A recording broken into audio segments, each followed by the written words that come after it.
الله أكبر الله أكبر لا إله إلا الله والله أكبر الله أكبر ولله الحمد.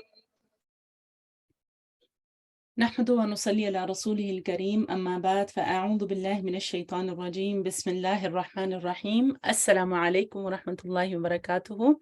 الحمدللہ. کیا حال ہے آپ سب کے؟ کیسے ہیں آپ سب ڈیئر اسٹوڈنٹس؟ الحمدللہ الحمدللہ ماشاء اللہ بارک اللہ فیکم. الحمدللہ الحمدللہ رب العالمین. آپ سب کو آپ کے قصص القرآن کے سیشن میں ویلکم. آپ سب کو اللہ سبحانہ وتعالیٰ آپ سب کا آنا مبارک کرے الحمدللہ. اور اللہ کا احسان ہے کہ اس نے ہمیں ایک اور موقع دیا، زندگی دی، صحت دی کہ ہم دوبارہ پھر جمع ہو سکیں. آپ سب لوگ فائدہ اٹھا رہے ہیں قصص کے سیشن سے؟ دل کے کیا حالات ہیں؟ دل کے کیا حالات ہیں؟ ماشاءاللہ آج ہمارا 32 ڈیز ہے، ڈے نمبر 32 ہے. بہت کچھ سیکھنے کو ملا، بہت کچھ اپنی ذات کو جیسے سبحان اللہ کھنگالنے کا موقع ملا، سیلف انالیسس کا موقع ملا. دل بدل رہا ہے الحمدللہ. یہ تو بہت اچھا سائن ہے ماشاءاللہ سے کہ دل بدل رہا ہے نا. Pondering and trying to fix our shortcomings. بالکل سبحان اللہ چینج ہو رہا ہے جی، چینج ہو رہا ہے. تو آپ دیکھیں کہ یہ جو چینج ہے نا، ہم کبھی کبھی زندگی میں اکثر اوقات باہر تبدیلیاں کرتے رہتے ہیں، رائٹ؟ جب رمضان شروع ہوتا ہے نا تو ہم اپنے گھر میں بہت سارے چینجز لاتے ہیں، اپنی روٹین میں بہت سارے چینجز لاتے ہیں، اپنی پینٹری میں بہت سارے چینجز لاتے ہیں، isn't it؟ گھر کو بھی تھوڑا سا ذرا ری ڈیکوریٹ کرتے ہیں، ری فرنش کرنے کی کوشش کرتے ہیں، چیزوں کو ادھر ادھر موو کرتے ہیں تاکہ ہم آسانی سے پورا رمضان گزار سکیں، عبادت کر سکیں، رائٹ؟ ایک اپنے آپ کو اچھی فیلنگ دے سکیں، رائٹ؟ الحمدللہ. اور دل کے تزکیے پر بھی ہماری توجہ ہوتی ہے، اس کے لیے بھی کچھ پلاننگ کی ہوتی ہے. لیکن دل کی اصلاح یعنی کہ ہم نے سوچا ہوتا ہے کہ ہم نے دورہ قرآن بھی سننا ہے، ہم نے یہ عبادت بھی کرنی ہے، قرآن بھی پورا کرنا ہے، تراویح بھی پڑھنی ہے، لیکن دل کی اصلاح یا ایک اپنے آپ کو ٹوٹلی چینج پرسن بنانے کی ہماری اتنی توجہ نہیں ہوتی. بس وہ ایک ریچول کی طرح ہم اپنے دنوں کو، اپنے اوقات کو لے رہے ہوتے ہیں نا. الحمدللہ الحمدللہ. لیکن اس دفعہ آپ سب کو نہیں لگ رہا یہ چیز کہ سبحان اللہ کہ اس دفعہ تو واقعی میں دل کو اندر، دل کے کہتے ہیں نا وہ جھاڑ اور سارے کوڑا کباڑ جو اندر اکٹھے ہوئے ہوئے تھے اتنے سالوں سے، ایک ایک لیئر کر کے اتر رہا ہے؟ آپ کو نہیں محسوس ہو رہا ہے ایسے کہ ایک ایک سوال جو استاذہ ہمیں دیتی ہیں ایک ایک سیشن میں ایسے لگتا ہے یہ تو میرے اندر تھا، یہ تو میرے اندر بھی یہ چیز ہے، سبحان اللہ یہ تو مجھے بھی فکس کرنی ہے. اور الحمدللہ اس سیشنز کی خوبصورتی کیا ہے کہ یہاں پر کوئی انسان ہماری تربیت نہیں کر رہا، یعنی کہ کوئی انسان نہیں ہمیں بتا رہا، ہم قرآن سے ڈائریکٹ استاذہ کے ذریعے ان چیزوں کو اپنے لیے اصلاح کر رہے ہیں نا اس کی. تو یہ بڑی خوبصورت سی بات ہے اور یہ ایسی چیز ہے کہ جو ہمارے ساتھ ہمیشہ رہے گی انشاءاللہ. آپ کو پتہ ہے نا جب ہمارا کوئی انسان ہمارا تزکیہ کرتا ہے یا ہمیں نصیحت کرتا ہے تو ہمیں کیسا لگتا ہے؟ کیسا لگتا ہے ہمیں؟ وہ کبھی اچھا نہیں لگتا نا بہت زیادہ. You have to be honest, right? We have to be honest. ہمیں حالانکہ وہ ہماری اصلاح کی بات ہوتی ہے اور ہمیں ہماری ہی ضرورت کی چیز ہوتی ہے، لیکن کیا ہوتا ہے کہ سبحان اللہ ہم اس کو پسند نہیں کر رہے ہوتے.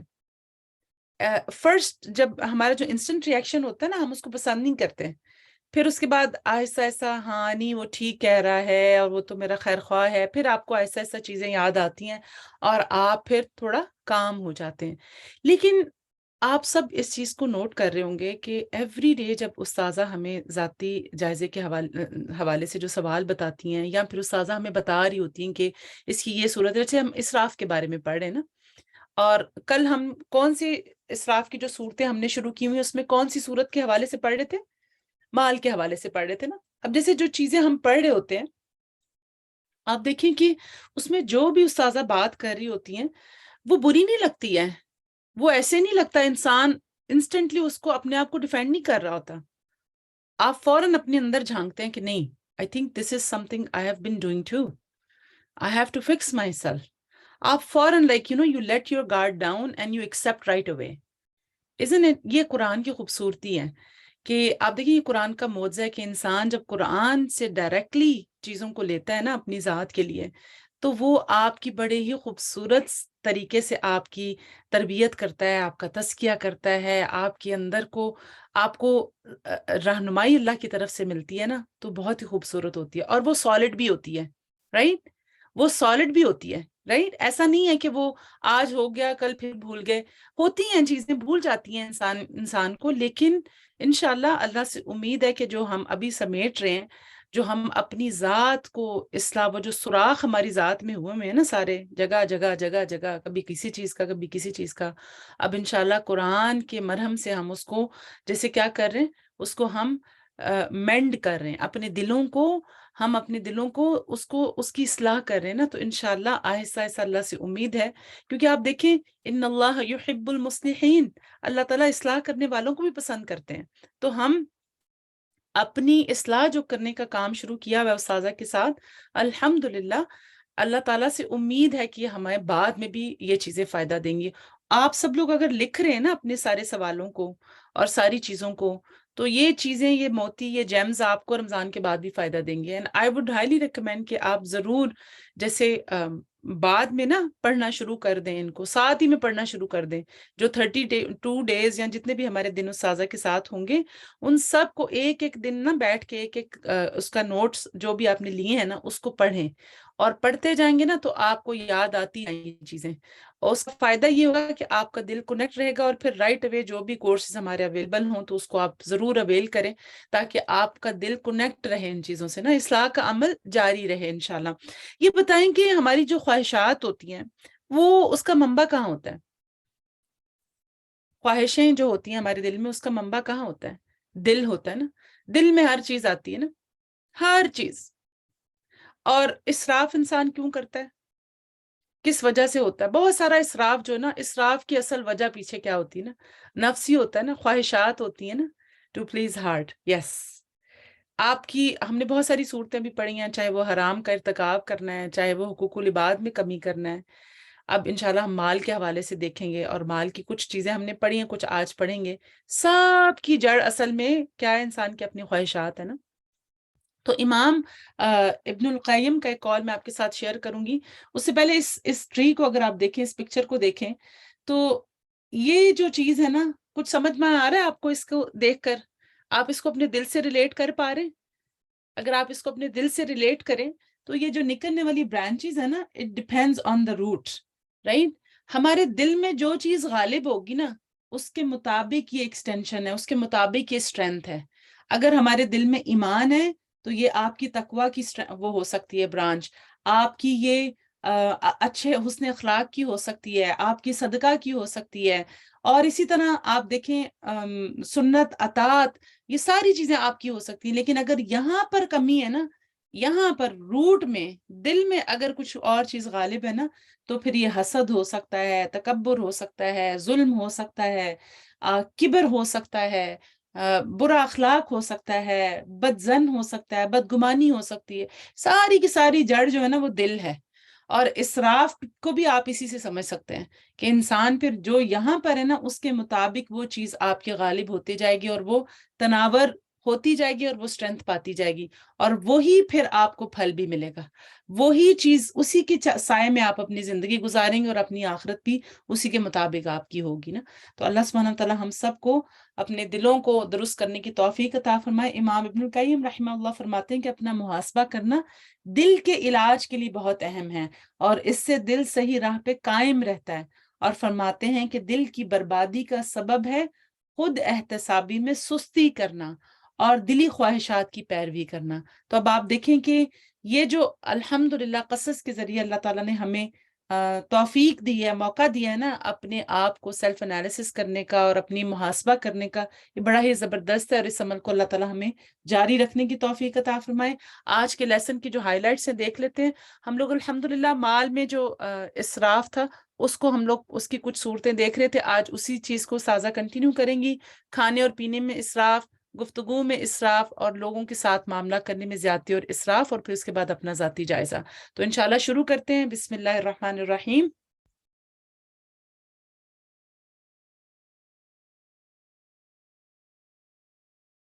السلام علیکم ورحمۃ اللہ وبرکاتہ۔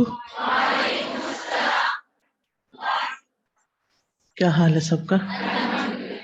اعتکاف والوں کا اعتکاف کیسے جا رہا ہے؟ انجوائے کر رہے ہیں؟ الحمدللہ، شکر اللہ کا، اللہ نے موقع دیا، اللہ نے توفیق دی، اللہ سبحانہ تعالیٰ نے اپنی مہربانی کی، تو اب ہمارا بھی فرض بنتا ہے کہ ہم آپ کے ساتھ پورا تعاون کریں اور آپ لوگوں کے لیے بھی زیادہ سے زیادہ فیسلٹیز ہوں تاکہ بہترین طریقے سے آپ اس عبادت کو انجام دے سکیں۔ جہاں تک اعتکاف کا تعلق ہے تو یہ سابقہ انبیاء کے زمانے سے ہی مشروع ہے، یعنی صرف نبی صلی اللہ علیہ وسلم ہی کی سنت نہیں بلکہ اس سے پہلے کے انبیاء بھی کرتے رہے ہیں، اور ان کے دور کے جو صالحین تھے، نیک لوگ تھے، اللہ تعالیٰ کی عبادت کرنے والے، وہ بھی اس کا اہتمام کرتے۔ تو گویا اعتکاف ان عبادات میں سے ہے جو پچھلے انبیاء کے زمانے سے چلی آ رہی ہیں۔ اللہ سبحانہ تعالیٰ نے اپنے خلیل ابراہیم علیہ السلام اور اسماعیل علیہ السلام کو بیت اللہ کی تعمیر کے بعد طواف کرنے والوں، اعتکاف کرنے والوں اور نماز ادا کرنے والوں کے لیے بیت اللہ پاک صاف رکھنے کا حکم دیا ہے۔ یعنی بیت اللہ کی جو اہم عبادات ہیں ان میں سب سے پہلے کیا ہے؟ طواف، یعنی اللہ کا گھر بنائی اس لیے گیا ہے کہ اس کا طواف کیا جائے، اور پھر اس کے بعد اہم ترین عبادت کیا ہے؟ اعتکاف، اور پھر جو 5 نمازیں وہاں پر ہوتی ہیں۔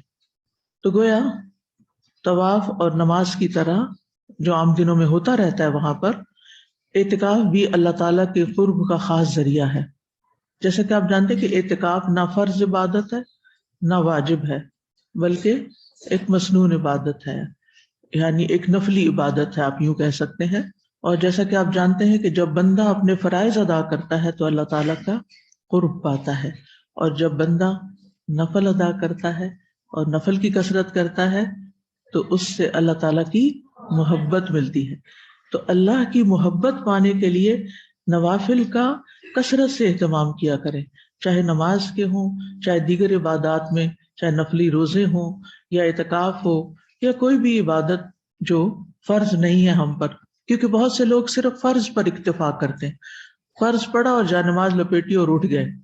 تو اس سے آگے بڑھیں۔ اس رمضان میں آپ اپنی تربیت خود یوں کریں کہ جن اچھے کاموں کی آپ نے عادت ڈالی ہے ان کو اگلا پورا سال ساتھ لے کر چلیں۔ اعتکاف نبی صلی اللہ علیہ وسلم کی سنت بھی ہے۔ امام زہری کہتے ہیں مسلمانوں پر تعجب ہے کہ انہوں نے اعتکاف کی سنت کو چھوڑ رکھا ہے، حالانکہ جب سے نبی صلی اللہ علیہ وسلم ہجرت کر کے مدینہ تشریف لائے اس وقت سے لے کر وفات تک بلا ناغہ آپ اعتکاف کرتے رہے۔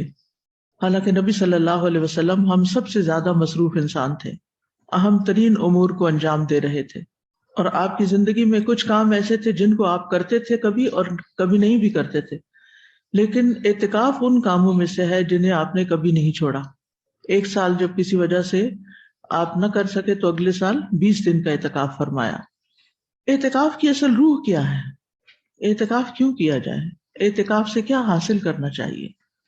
کیا ہماری زندگی میں مسائل بڑھ گئے ہیں جن کے حل کے لیے ہم چاہتے ہیں کہ اعتکاف کر لیں تو ہماری دعائیں قبول ہو جائیں گی اور ہماری پریشانیاں ختم ہو جائیں گی؟ یا ہم نے کوئی صرف نظر اور منت مانی ہوئی تھی، یا پھر صرف اللہ سبحانہ تعالیٰ کی رضا کے لیے، اللہ کی خوشنودی کے لیے ہم اس عبادت کو انجام دے رہے ہیں؟ تو اعتکاف کی اصل روح جو ہے وہ دل کی اصلاح ہے، اپنے دل کی اصلاح، یعنی اولاد کی پریشانیوں اور اولاد کے جمیلوں اور مال کی پریشانیوں اور باقی چیزوں کی پریشانیوں کے حل کے لیے تو ہم سب دعائیں کرتے ہی ہیں، اور اعتکاف میں بھی اپنے لیے بھی اور سب کے لیے کرنی چاہیے، لیکن یہ مقصد نہیں ہونا چاہیے اعتکاف کا۔ مقصد کیا ہونا چاہیے کہ میرے دل کی اصلاح ہو جائے، کیونکہ جب دل کی اصلاح ہو جاتی ہے تو سارے جسم کی اصلاح ہو جاتی، اور جب دل بگڑتا ہے تو سارا جسم بگڑ جاتا ہے، سارے کام بگڑ جاتے ہیں۔ تو دل کو بگاڑنے والے امور کون سے ہیں؟ یعنی جن چیزوں سے دل میں فساد پیدا ہوتا ہے وہ دراصل وہ بیکار مشغلے ہیں جو بندے کو اللہ عز و جل کی طرف متوجہ ہونے سے پھیرے رکھتے ہیں. جیسے بہت کھانے پینے کی خواہش، اب اس میں ظاہر ہے کہ پہلے آپ بنائیں، لائیں، پھر کھائیں، پھر اس کو ہضم کریں، پھر اس کے انجام کو بھگتیں. اسی طرح بے مقصد کلام، ہم روزمرہ زندگی میں بہت باتیں کرتے ہیں اور بعض اوقات ان میں اسراف کرتے ہیں، حد سے بڑھ جاتے ہیں. بے مقصد سوئے رہتے ہیں، آرام کیے رہتے ہیں، بے مقصد سوشلائزنگ. تو یہ وہ کام ہیں کہ جن سے ہمارا دل منتشر ہوتا ہے، یعنی ہم فوکس نہیں کر پاتے، ہمارا دل بٹ جاتا ہے، ڈیوائیڈڈ ہو جاتا ہے، پراگندہ ہو جاتا ہے. اور پھر اس وجہ سے اللہ تعالیٰ کی اطاعت کے لیے جو دل جمعی ہونی چاہیے اس میں کمی ہو جاتی ہے. تو اللہ تعالیٰ نے ان مشغولیات میں غلو کرنے، حد سے بڑھنے سے دل کو محفوظ رکھنے کے لیے روزے جیسی عبادت کو مشروع قرار دیا، جس میں کھانا پینا، سیکس اور رات کے قیام کی وجہ سے پھر نیند میں کمی، یعنی جس میں دن میں انسان کھانے پینے اور جماع سے رکا رہتا ہے اور رات کو انسان بہت زیادہ سونے سے بچا رہتا ہے. تو روزہ ان لذات کو روک کر دل کو اللہ کی طرف متوجہ کر دیتا ہے. وہ لذتیں، وہ مشغولیات دنیا کی اور بعض اوقات حد سے بڑی ہوئی مشغولیات جو ہمیں آخرت کی طرف مائل نہیں ہونے دیتی، آخرت کی طرف توجہ نہیں کرنے دیتی. تو روزہ ایک ڈھال ہے نا. کس چیز سے ڈھال ہے؟ جہنم سے تو ہے، لیکن دن میں ہمیں کس کس چیز سے روکتا ہے؟ برائیوں سے بھی روکتا ہے اور زائد ضرورت لذات سے بھی روکتا ہے. یہ ان سب چیزوں کے لیے ایک بال ہے، ایک ڈھال ہے. اور اعتکاف بھی یہ سارے مقاصد پورے کرتا ہے، جس میں انسان اپنا زائد آرام، زائد کھانا پینا، زائد گفتگو، یہ ساری چیزیں چھوڑ دیتا ہے. انسان اپنی دنیا کے سارے کام چھوڑ کے، پھر سن لیجئے، سارے کام چھوڑ کر مسجد میں اللہ تعالیٰ کے تقرب کے لیے اعتکاف کرتا ہے. اور وہاں صرف اور صرف کیا کرتا ہے؟ عبادت. یعنی مسجد میں بھی سونے کے لیے اور آرام کرنے کے لیے اور رات کو کھاتے پیتے رہنے کے لیے نہیں رکتا، بلکہ عبادت کے لیے، دن میں بھی اور رات میں بھی. تو بندہ اعتکاف کے ذریعے ان چیزوں سے نجات پانے میں کامیاب ہو جاتا ہے جو چیزیں انسان کو اللہ تعالیٰ کی طرف متوجہ ہونے سے روک دیتی ہیں. یعنی فضول گفتگو، فضول میل ملاپ، بے مقصد کلام، بے جا نیند اور آرام جو ہم گھروں میں بغیر کسی کی روک ٹوک کے کرتے رہتے ہیں. ابن قیم کہتے ہیں دل کی اصلاح اور اللہ تعالیٰ کے حکم پر چلنے میں استقامت اللہ تعالیٰ کی طرف دل جمعی پر موقوف ہے کہ ہم کتنا دل لگا کے یہ کام کرتے ہیں. اگر دل پراگندہ ہو تو اللہ سے لو لگانے میں میلان ناممکن ہے. چونکہ کھانے پینے، لوگوں سے میل ملاپ، سونے اور بات چیت میں زیادتی کرنے سے دل کی پراگندگی میں اضافہ ہی ہوتا ہے اور اللہ تعالیٰ تک پہنچنے کی رفتار میں کٹوتی، سستی اور رکاوٹ ہی پیدا ہوتی ہے. اس لیے عزیز و رحیم کی رحمت کا تقاضا ہوا کہ بندوں پر روزہ مشروع فرمائے جس سے کھانے پینے کی زیادتی جاتی رہے اور دل اخلاط شہوات سے فارغ ہو کر اللہ تعالیٰ کے حکم پر چل پڑے. اسی طرح اللہ تعالیٰ نے اعتکاف کو بھی مشروع قرار دیا جس کا مقصد اور جس کی روح دل کا اللہ تعالیٰ کی طرف متوجہ ہو جانا ہے. تو ان دنوں میں جو معتکفین ہیں وہ اپنی پوری توجہ اللہ تعالیٰ کی طرف کر لیں. ہوتا یہ ہے کہ مسجد میں بہت سارے لوگ ہوتے ہیں اور ہر ایک کو الگ الگ تنہائی میسر نہیں ہوتی، بعض اوقات لاجسٹک پرابلم، مسائل کی وجہ سے، مشکلات کی وجہ سے، جس کے نتیجے میں ہم پھر بات چیت شروع کر دیتے ہیں. اعتکاف میں بات چیت منع ہے، خاموشی اختیار کرنا ہے. اگر کسی ضرورت کے تحت بھی کوئی چیز لین دین کرنا ہے تو وسپرنگ میں، اشاروں میں. کیوں؟ تاکہ دوسرے لوگ جو عبادت میں مشغول ہیں ان کی عبادت ڈسٹرب نہ ہو. مثلا آپ دو لوگ باتیں کر رہے ہیں یا کسی ضروری کام سے ایک دوسرے سے کوئی کنورسیشن ہے اور ساتھ ہی ایک شخص قرآن پڑھ رہا ہے، اس کا سارا دھیان اس سے ہٹ کے کس طرف ہو جائے گا؟ آپ کی باتوں کی طرف. لہٰذا اس ہال میں اعتکاف کرنے والوں سے میری ریکویسٹ ہے کہ وہ مکمل خاموشی اختیار کریں دن کو بھی اور رات کو. اس کا یہ مطلب نہیں کہ جو تراویح پڑھنے کے لیے آتے ہیں تو وہ خوب باتیں کر کے اعتکاف والوں کو ڈسٹرب کریں، یہ درست نہیں. ہمیں ایک دوسرے کا احترام کرنا چاہیے، اور اگر ہم گھر بار چھوڑ کے بھی آئے، کام چھوڑ کے بھی آئے، اور یہاں آ کر ہم پھر اسی کھانے پینے میں اور سونے میں اور باتوں میں مشغول ہو گئے تو گویا ہم نے اپنا مقصد کسی طور پہ پورا نہیں کیا، ہم نے اپنے اعتکاف میں خلل ڈال لیا. تو آپ نے اس سے بچنا ہے. نحمده ونصلی علی رسولہ الکریم، اما بعد فاعوذ باللہ من الشیطان الرجیم، بسم اللہ الرحمن الرحیم. رب اشرح لی صدری ویسر لی امری واحلل عقدۃ من لسانی یفقہوا قولی. اللہم لک الحمد انت الذی ہدیتنی وانت الذی رزقتنی وأنت الذي أجبت عند الاضطرار دعوتي وأنت الذي سترت زلتي ودفعت عني ما يضرني. إلهي أستغفرك وأتوب إليك وأسألك أن تعفو عني وتغفر لي. اللهم إنك عفو تحب العفو فاعف عنا. اے اللہ سب تعریف تیرے ہی لیے ہے، تو نے ہی مجھے ہدایت دی ہے، تو نے ہی مجھے رزق دیا ہے، اور تو نے ہی لاچاری کی حالت میں میری دعا قبول کی ہے.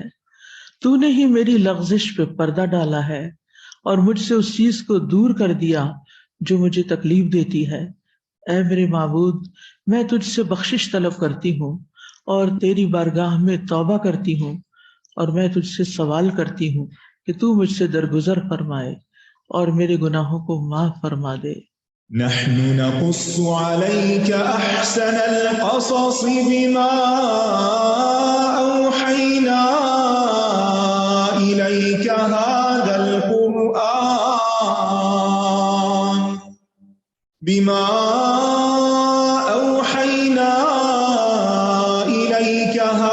القرآن وإن كنت من قبله لمن الغافلين. کل ہم نے اسراف کے بارے میں پڑھا. اسراف ہر معاملے میں ناپسندیدہ ہے. اللہ تعالیٰ فرماتے ہیں وَلَا تُسْرِفُوا إِنَّهُ لَا يُحِبُّ الْمُسْرِفِينَ، اور حد سے نہ گزرو، بے شک وہ حد سے گزرنے والوں سے محبت نہیں کرتا. یعنی اللہ تعالیٰ کسی بھی معاملے میں عدل اور اعتدال سے تجاوز کرنے والوں کو پسند نہیں کرتا. یہ بے اعتدالی، یہ افراط و تفریط، یہ ایکسٹریمزم کسی بھی طرح کا ہو سکتا ہے. یہ انسان کے عمل میں بھی ہو سکتا ہے، انسان کی باتوں میں بھی ہو سکتا ہے، اس کے مال میں بھی ہو سکتا ہے، اور دیگر اعمال میں بھی. قرآن مجید میں اللہ تعالیٰ کے محبوب بندوں کی صفت بیان کی گئی ہے وَالَّذِينَ إِذَا أَنفَقُوا لَمْ يُسْرِفُوا وَلَمْ يَقْتُرُوا وَكَانَ بَيْنَ ذَلِكَ قَوَامًا. اور جو خرچ کرتے ہیں تو نہ اسراف کرتے ہیں، یعنی اپنی ضروریات پر جب خرچ کرتے ہیں یا ویسے خرچ کرتے ہیں کسی کے معاملے میں، کسی بہن بھائیوں کو دینے کا یا دیگر معاملات میں، تو اسراف نہیں کرتے، یعنی حد سے زیادہ ان کا ہاتھ نہیں کھلتا. اور نہ بخل کرتے ہیں کہ کچھ دیتے ہی نہیں، بلکہ ان کا خرچ ان دو انتہاؤں کے درمیان اعتدال پر ہوتا ہے. پس بندہ مومن کے لیے پسندیدہ کیا ہے کہ وہ اعتدال کی روش اختیار کرے، کیونکہ خیر الامور اوسطها، پسندیدہ امور، بہترین امور کون سے ہوتے ہیں؟ جو درمیانے ہوتے ہیں، درمیانہ روی، میانہ روی. تو آیت نمبر 32 میں اللہ تعالیٰ ارشاد فرماتے ہیں من أجل ذلك كتبنا على بني إسرائيل أنه من قتل نفسا بغير نفس أو فساد في الأرض فكأنما قتل الناس جميعا ومن أحياها فكأنما أحيا الناس جميعا ولقد جاءتهم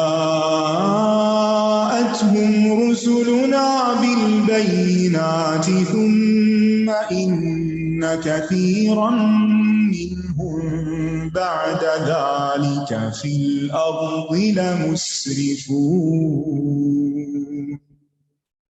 پھر اس کے بعد بھی ان میں سے بہت لوگ زمین میں یقیناً حد سے بڑھنے والے ہیں، اسراف کرنے والے ہیں. اسراف کی چند صورتوں میں ہم مال خرچ کرنے میں اسراف کے بارے میں پڑھ رہے تھے. مال انسان کے لیے ایک آزمائش ہے.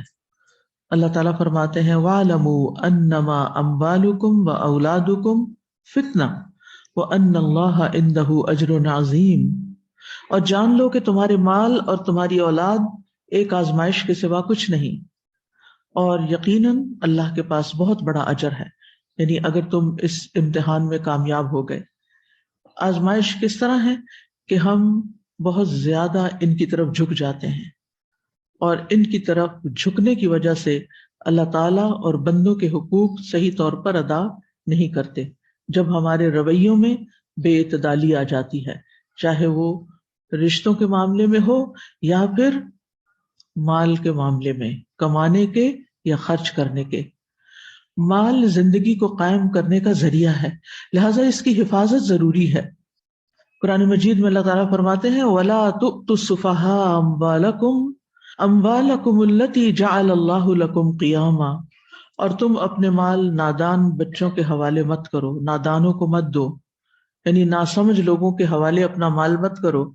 وہ اموال جنہیں اللہ نے تمہارے لیے قیام زندگی کا ذریعہ بنایا ہے، یعنی مال کی حفاظت کرو. ابن قیم کہتے ہیں جان لیجئے اللہ تعالیٰ نے مال کو جانوں کے لیے زندگی کے قیام کا ذریعہ بنایا ہے اور اس کی حفاظت کا حکم دیا ہے. اور مردوں، عورتوں اور اولاد میں سے بے وقوفوں کو مال پکڑانے سے منع کیا گیا ہے. جو کسی ناسمجھ کو مال یا اختیار دیتا ہے اس کی دعا قبول نہیں ہوتی. رسول اللہ صلی اللہ علیہ وسلم نے فرمایا 3 قسم کے لوگ دعا کرتے ہیں لیکن ان کی دعا قبول نہیں ہوتی. ایک وہ آدمی جس کی بیوی بد اخلاق ہو اور وہ اسے طلاق نہ دے. دوسرے وہ آدمی جس نے کسی سے قرضہ لینا ہے لیکن اس پر کوئی گواہ نہ بنایا ہو، یعنی کسی کو قرض دیا واپس لینا ہے اور کوئی گواہی نہیں بنایا اور کوئی یاد نہیں، کچھ پتہ نہیں کیا دیا کیا لیا.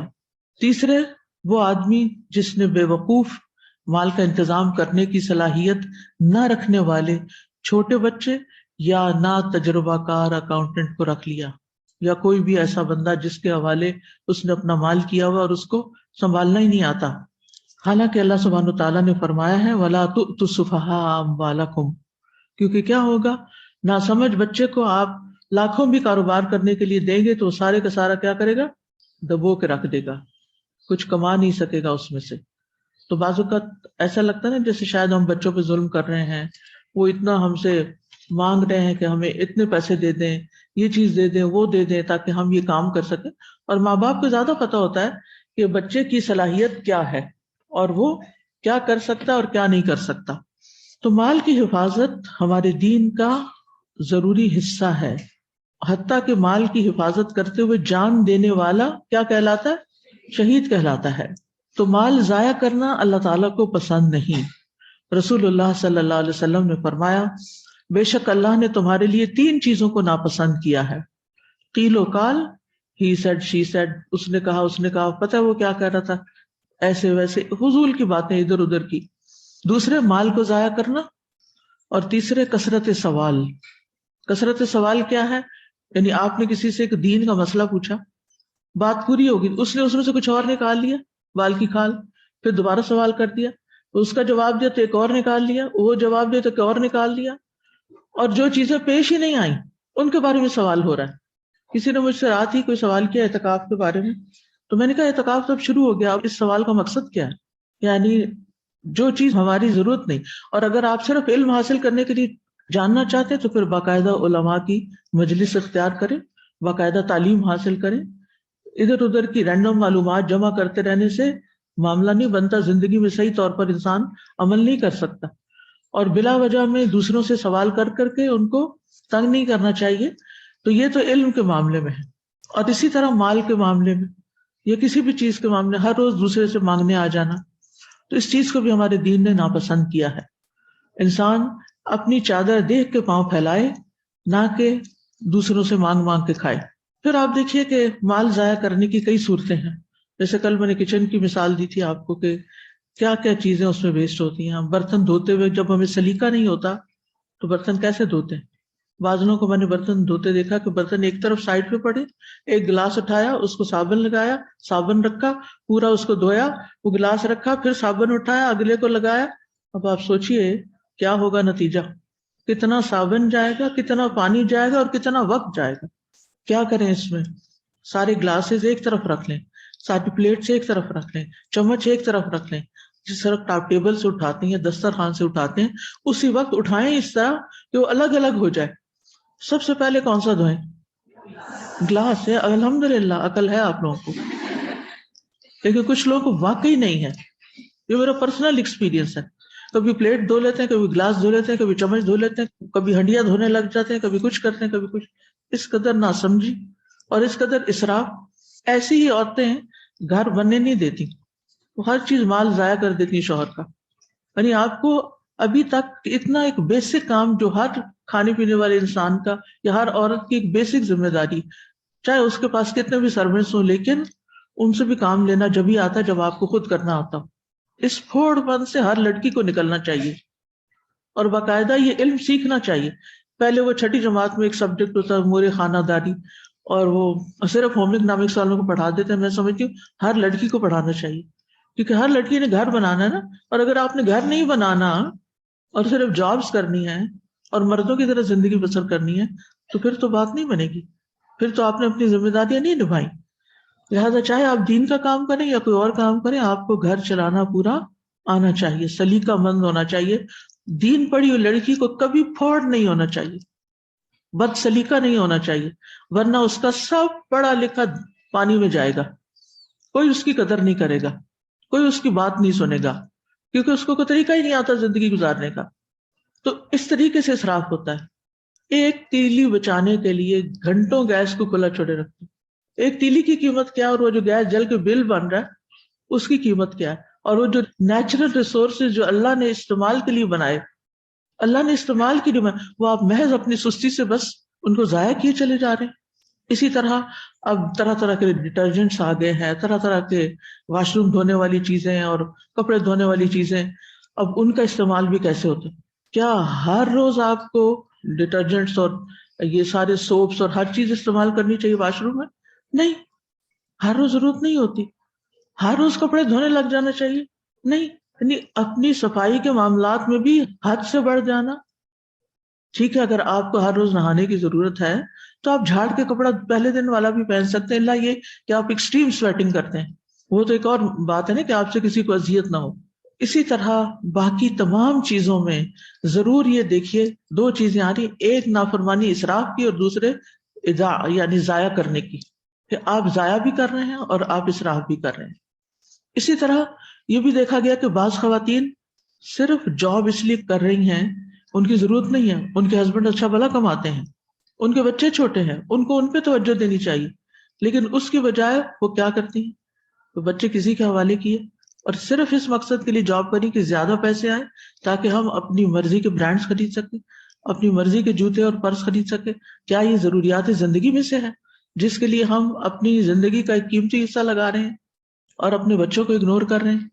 تو اگر ہم اپنے نیتوں کو دیکھیں, مثلا آپ جاب کریں, آپ کی ضرورت ہے, ٹھیک ہے ضرورت ہے, آپ اپنے شوہر کا ہاتھ بٹا رہے ہیں, آپ کو مشکل ہے زندگی اس کے بغیر, ویل اینڈ فائن, آپ تو ایک بہت بڑا صدقہ کر رہے ہیں کہ آپ گھر کو سپورٹ کر رہے ہیں. عورت کے اوپر فرض نہیں, جب وہ کرتی ہے تو احسان کرتی ہے اور اس کے لیے صدقہ لکھا جاتا ہے اور بیسٹ صدقہ لکھا جاتا ہے اگر وہ اپنے گھر کو سپورٹ کرنے کے لیے کچھ بھی کرتی ہے, یا یہ کہ کسی بڑے مقصد کے لیے, دین کی خدمت کے لیے, یا لوگوں کو ایجوکیٹ کرنے کے لیے, یا ہسپتال میں مریضوں کو ٹریٹ کرنے کے لیے. یہ ایسے پیشے ہیں کہ جن میں لازمی طور پر عورت کو ہونا چاہیے, لیکن اس کے علاوہ بہت سے پیشے ایسے ہیں کہ جن میں مرد کافی ہیں اور وہ مردوں کو کام کرنے چاہیے. تو بہرحال یہ ایک الگ بحث ہے کہ کہاں کیا کرنا چاہیے, لیکن صرف اس مقصد کے لیے کہ ہم بچوں کو زیادہ زیادہ کھلونے خرید دیں, ڈھیروں کپڑے خرید دیں, اور پھر اس کے بعد جب وہ چھوٹے ہو جائیں, آپ دیکھیں 3 مہینے میں بچے کا سائز بدل چکا ہوتا ہے. اگر آپ نے 10-20 جوڑے 3 مہینے کے بچے کے لیے خریدی یا نیو بورن کے لیے خریدی تو کیا آپ نے اسراف نہیں کیا؟ آپ نے واضح اسراف کیا. کیا یہ پیسے کہیں اور کام نہیں آ سکتے تھے؟ ان لوگوں کے لیے کہ جن کے پاس نہیں ہے، یا ان کی تعلیم کے کام میں، یا پھر آخرت کے لیے. تو صرف اس لیے نہیں کہ ہمارے پاس ہے تو ہم جو چاہے کرتے چلے جائیں. یعنی بعض لڑکیاں یہ سمجھتی کہ ہمارے سسرال کے پاس بہت ہے لیکن وہ ہمیں نہیں دیتے کہ ہم عیش و عشرت کر سکیں، اور بڑے بخیل ہیں. یہ بخیل نہیں ہوتے. یعنی میں نے بہت سے ایسے لوگوں کو بھی دیکھا ہے جو انتہائی سمجھدار ہیں، ملینز کے مالک ہیں، لیکن خرچ اتنا ہی کرتے ہیں جتنا ضرورت ہوتا ہے. اور مجھے ان کی یہ بات بہت ہی اچھی لگتی ہے کیونکہ اس کے علاوہ انہوں نے خیر کے بے شمار کاموں میں اپنا حصہ ڈالا ہوا ہوتا ہے. سمجھدار لوگ اپنی آخرت بنا رہے ہیں. اس کو بخل نہیں کہتے. دنیا کے ریسورسز کو صحیح طور پر استعمال کرنا. اور پھر آپ دیکھیے کہ جب وہ بچوں کے کپڑے بچ جاتے ہیں، اونے پونے ادھر ادھر پھینک دیتے ہیں، کسی کو دے دیتے ہیں، کسی کو پورا آیا نہیں آیا، کہاں استعمال ہوا کہاں نہیں. تو پھر اس طرح کیا واقعی ہماری سارے دن کی محنت اور تھکنا ورتھ ہے کہ ان پیسوں سے ہم صرف ایکسٹرا چیزیں جو ضرورت میں بھی نہ آئے، استعمال میں بھی نہ آئے، ان کے اوپر لگا دیں؟ اور پھر آپ دیکھیے کہ بچوں کو گیجٹس خرید کے دینا، بہت سی ایکسیسریز دینا، یہ ساری چیزیں ان کو بگاڑنے کا سبب نہیں بن رہی کہ وہ آپ کی غیر موجودگی میں سارا وقت لیپ ٹاپ پہ یا اس پہ بیٹھے ہوئے ہیں، آئی پیڈ پہ بیٹھے ہوئے ہیں. بچے کے ہاتھ میں. ایک دن کسی ہاسپٹل جانے کا مجھے اتفاق ہوا، چھوٹے چھوٹے بچے ایک ماں کے ساتھ ہیں، دونوں کے ہاتھ میں آئی پیڈ پکڑے ہوئے، اور وہ وہاں بیٹھ کے پتہ نہیں کیا دیکھ رہے ہیں. یعنی کسی وقت بھی فرصت نہیں. یعنی اگر اس وقت ماں سارے گھر بار کے کام چھوڑ کے بیٹھی ہے تو ان دو بچوں کے ساتھ تھوڑی تھوڑی کوئی بات کر سکتی ہے، کچھ سکھا سکتی ہے. لیکن اس وقت بھی آپ ان کے پاس، جب کہ وہ ایکسکلوسیو ٹائم ہے، گاڑی میں بیٹھے ہیں یا ہاسپٹل میں یا کلینک میں یا ویٹنگ میں یا کہیں بھی، تو آپ ان کو صرف اسی چیز سے مشغول کیے ہوئے. تو یہ چیزیں جو ہیں یہ ضرورت نہیں ہے. کیا آئی پیڈ بچوں کی ضرورت ہے؟ کہ ہم سمجھتے ہیں کہ ہر بچے کے پاس آئی پیڈ ہے بیچارے، اور بچوں، میری خالہ کے بچوں کے پاس یا میری بہن کے بچوں کے پاس یہ ہے سب کچھ، تو میرے بچوں کے پاس نہیں. الحمدللہ نہیں. یہ کوئی ہمدردی نہیں ہے بچوں کے ساتھ، اور یہ کوئی محبت نہیں ہے. اور ہمیں اس لیے نہیں کمانا چاہیے کہ ہم یہی چیزیں ان کی پوری کرتے رہیں، الا یہ کہ وہ کسی ایسے پڑھائی میں ہے یا کام میں ہے جہاں ان کی ضرورت ہے، تو ویل اینڈ گڈ. پھر تو آؤٹ آف دا وے جا کر بھی آپ ان کے لیے انتظام کریں. تو اصل چیز یہ ہے کہ انسان میانہ روی اختیار کرے. احمد بن محمد برافی کہتے ہیں کہ جب مجھے بشر بن حارث نے دیکھا کہ میں اپنے باپ کے ترکے میں سے بہت زیادہ خرچ کرتا ہوں، یعنی وراثت میں جو ملا ہے، تو انہوں نے کہا کہ مجھے اس بات سے پریشانی ہوئی ہے جو تمہارا باپ اس مال سے تمہیں خرچ دے گیا ہے. خبردار تم خرچ کرنے میں نرمی اور میانہ روی سے کام لو، اور یہ کہ تم بھوکے سو جاؤ اور تمہارے پاس مال بچا ہوا ہو، یہ مجھے اس بات سے زیادہ پسند ہے کہ تم جی بھر کے پیٹ بھر کے سو جاؤ اور تمہارے پاس کوئی مال بچا ہوا نہ ہو. یعنی تم نے آج تو کھا لیا اور کل کے لیے کچھ بھی نہیں رکھا. پھر انہوں نے کہا اپنی والدہ کو سلام کہنا اور کہنا اخراجات میں نرمی اور میانہ روی سے کام لیں، یعنی سوچ سمجھ کے خرچ کریں. کمانے والا چلا گیا ہے، مال مفت اور دل بے رحم سمجھ کر اس کو ضائع مت کریں. اور یہ کتنی اچھی بات ہے نا کہ وہ ایک بچے کو نصیحت کر رہے ہیں. آج خاندانوں میں، ماحول میں نصیحت کرنے والا کوئی نہیں رہا جو دوسروں کو اس چیز سے روک سکے کہ دیکھو یہ تمہارے فیوچر کے لیے اچھا نہیں ہے. پھر اسی طرح حضرت ابو درداء کے بارے میں آتا ہے کہ انہوں نے اپنے ایک کمرے میں غلے کے بکھرے ہوئے دانے اٹھائے، یعنی جو ادھر ادھر گر گئے تھے. بعض اوقات ایسا ہوتا ہے نا کہ ہم کوئی چیز ڈال رہے ہوتے ہیں، جیسے چاول پکانے لگے، ٹین میں سے نکال کے آپ نے اس میں ڈالے تو کچھ نیچے گر گئے. اب اس میں کیا کرنا چاہیے؟ اسراف کیا ہے؟ گرے رہیں، جھاڑو سے بن میں جائیں. انہوں نے کیا کیا؟ ابو درداء صحابی، انہوں نے وہ چن لیے دانے. پھر کہنے لگے کہ آدمی کی بصیرت یہ ہے کہ وہ اپنی معیشت میں نرمی سے کام لے، یعنی جس میں انسان جتنا ہو سکے بچت کا خیال رکھے، یعنی اپنے ریسورسز کو بچائے. عمر رضی اللہ عنہ کہتے ہیں کہ معیشت میں حماقت اور جہالت سے کام لینا میرے نزدیک اس بات سے زیادہ خوفناک ہے کہ تم مفلس ہو جاؤ. اصلاح کے ہوتے ہوئے کوئی چیز کم نہیں پڑتی اور فساد کے ہوتے ہوئے کوئی چیز باقی نہیں بچتی. اللہ اکبر. یعنی اگر ہر چیز کو اصلاح کے ساتھ اچھے طریقے سے استعمال کرو گے تو کبھی کمی نہیں آئے گی. یہ جو ہم کمی اور رونا روتے رہتے ہیں نا، یہ نہیں ہے وہ نہیں. اور لٹرلی میں نے کئی لوگوں کو آبزرو کیا کہ ادھر بیٹھ کے بات کر رہے ہوتے ہیں، رونا رو رہے ہوتے ہیں، ہمارے پاس یہ نہیں ہے وہ نہیں ون، اور تھوڑی دیر بعد انہیں کسی کام کو کرتے ہوئے دیکھتے ہیں.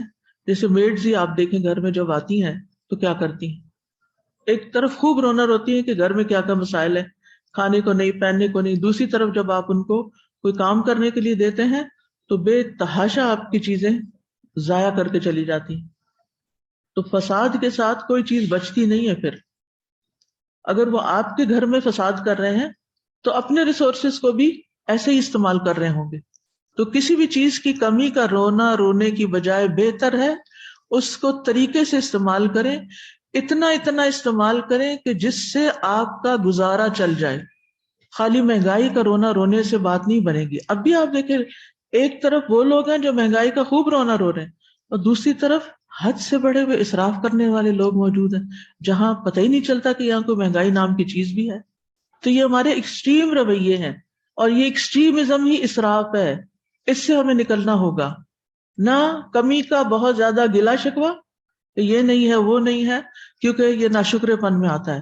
وہ یاد رکھیں جو اللہ نے دیا ہوا ہے اللہ خود بخود اپنی رحمت اور فضل سے اور بڑھائے گا. لئن شکرتم لازیدنکم. اللہ کے آگے اپنی حاجات رکھیں. اللہ لوگوں کے دل آپ کے لیے نرم کر دے گا. اللہ وہ وسائل پیدا کر دے گا، وہ ذریعے بنا دے گا، وہاں سے رزق عطا کرے گا جہاں سے آپ سوچ بھی نہیں سکتے، آپ کا گمان بھی نہیں جائے گا. اچھا، بعض لوگ یہ کہتے ہیں کہ کیا بہت ایکسپینسو چیزیں خریدنا بھی اسراف میں ہے؟ اگر ضرورت کی ہے تو اسراف نہیں ہے. اس میں کسی نے مجھ سے سوال کیا کہ آپ نے مہنگے بیگ اور کپڑوں کا ذکر کیا کہ وہ بھی اسراف کی ایک شکل ہے. تو جب آپ یہ بات ان لوگوں کو بتاتے ہیں جو ان چیزوں کی استطاعت رکھتے ہیں، یعنی مالدار ہیں، تو وہ کہتے ہیں کیا یہ علماء ہر قسم کے مہنگے گیجٹس جیسے فون اور لیپ ٹاپ نہیں خریدتے؟ ان میں سب سے بڑی مثال تو میں خود ہوں، یہ آپ کے سامنے رکھا ہوا ہے. تو اس میں کیا غلط ہے؟ اگر وہ لیپ ٹاپ خرید سکتے ہیں تو ہم بیگ نہیں اتنے پیسوں کا خرید سکتے؟ اگر ہم بیگ اور کپڑے خریدنے کی استطاعت رکھتے ہیں تو ہمیں کیوں نہیں خریدنا چاہیے؟ تو ان کا سوال ہے کہ ایسے لوگوں کو کیا جواب دیا جائے؟ کیا لیپ ٹاپ اور بیگ ایک ہی مقصد کے لیے استعمال ہوتا ہے؟ یہ کس کام کے لیے استعمال ہو رہا ہے دن اور رات؟ اور اگر میں کوئی ایسا معمولی سا لے لوں جس میں ہر روز وائرس آئے رہے اور کلاس شروع ہونے سے پہلے میری فائل گم ہوئی بھی ہو کہیں اور آپ آدھا گھنٹہ انتظار کریں، آپ دیکھیں کہ ہمیں دین کے لیے جو چیز استعمال کرنی ہے اعلیٰ درجے کی ہونی چاہیے، ٹاپ آف دا لائن ہونا چاہیے، تاکہ ہمارے کام میں ایک لمحے کی بھی رکاوٹ نہ آئے. میں تو ہمیشہ ہی چاہتی ہوں کہ میں جو ہی کھولوں چند سیکنڈ میں میری ڈاؤن لوڈنگ ہو جائے، 1 منٹ میں چیز کھول جائے، 1 منٹ میں ساری چیزیں جو میں سرچ کرنا چاہتی ہوں وہ سامنے آ جائیں. اس پہ کوئی کمپرومائز نہیں، چاہے مجھے اپنا زیور بیچنا پڑے، چاہے مجھے اپنے کپڑے بیچنے پڑے، کچھ بھی ہو، لیکن اس کام کے لیے. امام بخاری نے اپنے کپڑے کس لیے بیچے تھے؟ علم حاصل کرنے کے لیے. تو جن کے پاس مال زیادہ آ جاتا ہے نا، ان کو صرف علم والے اسراف کرتے دکھائی دیتے ہیں.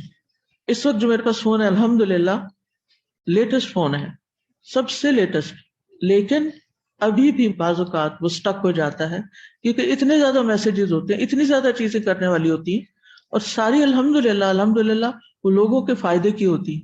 میرے ذاتی کام تو اکا دکا کہیں کچھ چھوٹے موٹے ہو جاتے. جب وہ میرا گیجٹ سٹک ہو جاتا ہے تو میں بیچ میں استغفار کرتی رہتی ہوں، ذکر کا موقع مل جاتا ہے، اور اب میں سوچ رہی ہوں کہ اس کو کیسے اپڈیٹ کرنا ہے، اس کو کیسے بہتر کرنا ہے، تاکہ یہ چند سیکنڈ، کیونکہ جتنی جلدی کسی کو جواب جائے گا، جتنی جلدی یہ کام ختم ہوگا تو میرا فوکس کسی اور چیز کی طرف ہوگا. اگر میں 1 گھنٹہ لے کے اسی کا انتظار کرتی رہوں کہ اب یہ اٹیچمنٹ کھلے اور پھر میں اس کو دیکھوں اور پھر میں اس پر اپلائی کروں، تو اب آپ سوچئے کہ میری عبادت کہاں جائے گی اور میرے باقی کام. iPhone 5 لے کے بیٹھ جاؤں میں. تو اس لیے آپ کو معلوم ہے ایک اسرائیلی پرائم منسٹر تھی، تو کوئی شخص اس کے پاس اسلحے کی ڈیل کرنے کے لیے گیا، اور اس وقت اسرائیل کے پاس اتنا پیسہ نہیں تھا کہ وہ ڈیل کر سکتا. تو اس سے جب پوچھا گیا کہ آپ کے تو وسائل اتنے نہیں، لیکن آپ اتنا اسلحے پہ کیوں خرچ کر سکتے، تو اس نے یہ کہا کہ یہ میں نے محمد صلی اللہ علیہ وسلم سے سیکھا ہے کہ جب ان کی وفات ہوئی تو ان کے کمرے میں دنیا کا سامان نہیں تھا، لیکن بہترین تلواریں لٹک رہی تھی. وہ کیوں؟ دین کے کام کے لیے. تو ہم فرق نہیں کرنا جانتے کہ کس کام کے لیے کتنا لگانا ہے اور کہاں لگانا ہے. اگر یہ حکمت ہمیں پتہ چل جائے تو ہم مہنگی چیزیں خریدیں، لیکن با مقصد ہو کر، کسی مقصد کے ساتھ. اچھا، اور اب مہنگا بیگ اور مہنگے کپڑے کے پیچھے کیا مقصد ہوتا ہے عام طور پہ؟ عموماً میں کسی پرسن کی نیت پہ شک نہیں کر رہی. کیا مقصد ہوتا ہے؟ کسی گیدرنگ میں آپ جا رہے ہیں, مہنگے سے مہنگا بیگ کیوں نکال کے الماری سے لیتے ہیں؟ اپنے آپ کا جائزہ خود لیں. کیا مقصد ہوتا ہے؟ آپ کیا شو کرنا چاہتے ہیں کہ میں کوئی معمولی انسان نہیں ہوں, مجھے توجہ دیجیے. تو یہ چیزیں دوسروں کو مرغوب کرنے کے لیے یا اپنی حیثیت ظاہر کرنے کے لیے وہ ضرورت نہیں ہوتی. اور اگر آپ بیگ کھول کے دیکھیں بعض کو تو اس میں کوئی خاص چیز رکھی بھی نہیں ہوتی, کیونکہ اتنی تیزی سے بیگ بدلنا کوئی آسان کام ہے؟ کتنا وقت ضائع ہو جاتا ہے. میں ایک بیگ رکھتی ہوں, بس ایک, جتنے سال چل جائے, دیٹس اٹ. اور جو پھٹنے کے قریب آئے تو پھر چینج کرو. ایکسٹرا رکھو ہی نہ رکھو, نہ چینج کرو, نہ وقت ضائع کرو. جب کہیں جانا ہوتا ہے 1 سیکنڈ لگتا ہے, کیونکہ مجھے پتا ہے کہ میرے پاس صرف ایک بیگ ہے اور میں نے اسی کو اٹھانا ہے اور اسی میں اپنا فون رکھنا ہے اور چل پڑنا ہے, 2 منٹ کے اندر نکل جانا ہے. لیکن اگر مجھے چینج کرنا پڑے تو پھر میرا وقت کہاں لگا. پھر اکثر کیا کرتے ہیں, وہ اصل میں نا وہ چابیاں دوسرے بیگ میں رہ گئی, والیٹ دوسرے بیگ میں رہ گیا. بھی کیا ضرورت تھی دوسرا بنانے کی, ایک ہی رکھتے, ضرورت تو ایک ہی کی ہے نا. اور جو یہ دوسرا بنایا ہے صرف امپریس کرنے کے لیے, یہ کسی ایسے کام میں لگاتے جہاں آپ کی آخرت بنتی. اور جب آپ ایک بھی رکھیں تو آپ اچھا سا لیں, بے شک ایسا لیں کہ جو واقعی آپ کی ساری ضرورت پوری کرتا ہو, آپ کے کندھے پہ آ جائے, زپس اس کی اسٹرڈی ہو, وہ یہ نہیں کہ کھینچ کے کھولنے والی یا پھٹیچر سا بیگ لیں. اگر آپ کی حیثیت ہے آپ top of the line bag لیں, دکھاوے کے نقطہ نظر سے نہیں لیکن استعمال کے نقطہ نظر کہ آپ کی مصروفیات کیا ہیں, آپ کیا کام کرتے ہیں, کیونکہ ہر ایک کے الگ الگ ہے نا, یعنی سب کا ایک جیسا کام نہیں ہوتا, ہر ایک کا الگ الگ کام ہوتا ہے. تو جو جس کا کام ہے اس کے حساب سے آپ کے پاس حیثیت ہے, آپ جتنا چاہے مہنگا بیگ خرید لیں. اسی طرح گاڑی ہے, بعض لوگ کہتے ہیں کہ مہنگی گاڑی کیوں خرید. اگر آپ نے اس مہنگی گاڑی کے اوپر لمبے لمبے سفر کرنے ہیں تو اٹس ورتھ, آپ اس سے بھی مہنگی لے سکتے ہیں, حیثیت ہے ضرور لے لیں. لیکن اگر آپ نے صرف دکھاوے کے لیے لے کے رکھے تو دین اٹس رانگ. اس نیت کی پھر پوچھ ہوگی. نیکی کے رستوں میں بھاگنے کے لیے, اچھے کام کرنے کے لیے آپ لیٹسٹ ٹیکنالوجی جتنا چاہیں آپ اس کے اوپر اپنی حیثیت کے مطابق خرچ کریں, وہ اسراف نہیں ہوگا کیونکہ وہ ضرورت کے دائرے میں آتا ہے, آپ کے کام کو بہتر کرنے کے لیے آتا ہے. اسراف اس وقت ہوتا ہے جب آپ دکھاوے کے لیے اور دوسروں کے ساتھ کمپٹیشن کرنے کے لیے اور بس صرف شو شاہ کے لیے کام کرتے ہیں. اور دوسری بات یہ کہ اگر یہ مال ہمارا ہی ہوتا نا اور قیامت کے دن سوال نہ ہوتا اس پر, پھر ہم جو مرضی کرتے, کیونکہ قیامت کے دن سوال ہوگا مال کہاں سے کمایا اور کہاں خرچ کیا, کہاں لگایا. تو اس کو کیا جواب دیں گے؟ کیا یہ پوچھ نہیں ہوگی؟ یعنی مہنگی ترین گھڑی لینے کا مقصد کیا تھا, لاکھوں کا جوڑا کس لیے بنایا؟ جو چیز کم پیسوں میں ہو سکتی تھی پوری, تو ضرور برانڈ کے نام سے ہی زیادہ پیسے خرچ کرنے تھے. رسول اللہ صلی اللہ علیہ وسلم نے فرمایا قیامت کے دن کسی شخص کے دونوں قدم اس وقت تک میدان حشر سے ہٹ نہ سکیں گے یہاں تک کہ اس سے اس کی عمر کے بارے میں سوال ہوگا کہ اس نے کس چیز میں اسے صرف کیا, اس کے علم کے بارے میں کہ اس پر کتنا عمل کیا, اس کے مال کے بارے میں کہ کہاں سے کمایا, کہاں خرچ کیا, اور اس کے جسم کے بارے میں کہ اس نے اپنے جسم کو کس چیز میں گھلایا, کن کاموں کو کرتے کرتے اپنے آپ کو تھکا دیا. تو سارا دن کے بعد جب تھکتے ہیں نا تو ایک سوال اپنے سے ضرور پوچھا کریں کہ اپنے آپ کو کس چیز میں تھکایا, آج کیا کرتے ہوئے تھکی, کیا صرف بازاروں کے چکر کاٹتے ہوئے یا پھر کوئی خدمت خلق کا کام کرتے ہوئے یا عبادت کرتے ہوئے یا علم حاصل کرتے, کہاں لگایا میں نے اپنے آپ کو, اور خاص طور پر اپنی جوانی کہاں لگائی. نبی صلی اللہ علیہ وسلم نے فرمایا جو لوگ دنیا میں زیادہ مال و دولت جمع کیے ہوئے ہیں قیامت کے دن وہی خسارے میں ہوں گے, سوائے ان کے جنہیں اللہ نے مال دیا ہو اور انہوں نے اسے دائیں بائیں آگے پیچھے خرچ کیا ہو اور اسے بھلائی کے کاموں میں لگایا ہو. یعنی اللہ نے بہت دیا اور پھر انہوں نے بھی اللہ کے راستے میں خوب دیا, وہ لوگ بچ جائیں گے. لیکن اگر صرف کماتے رہے اور جمع کرتے رہے اور اسراف کرتے رہے تو پھر سخت حساب کے لیے تیار رہے. پھر آ جاتا ہے کھانے پینے میں اسراف.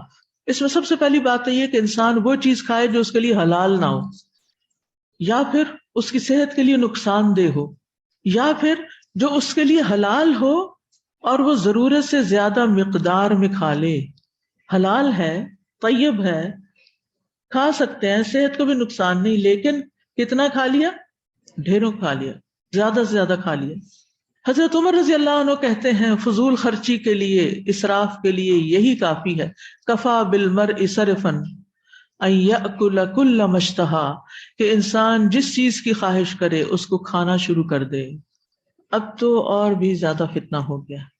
پہلے یہ ہوتا تھا کہ اگر آپ نے وہ کھانا ہے تو آپ کو بنانے کی مشقت سے گزرنا پڑے گا، تو بہت سے لوگ آئیڈیا ڈراپ کر دیتے تھے، اتنا وقت کون لگائے، چھوڑو رہنے دیتے ہیں۔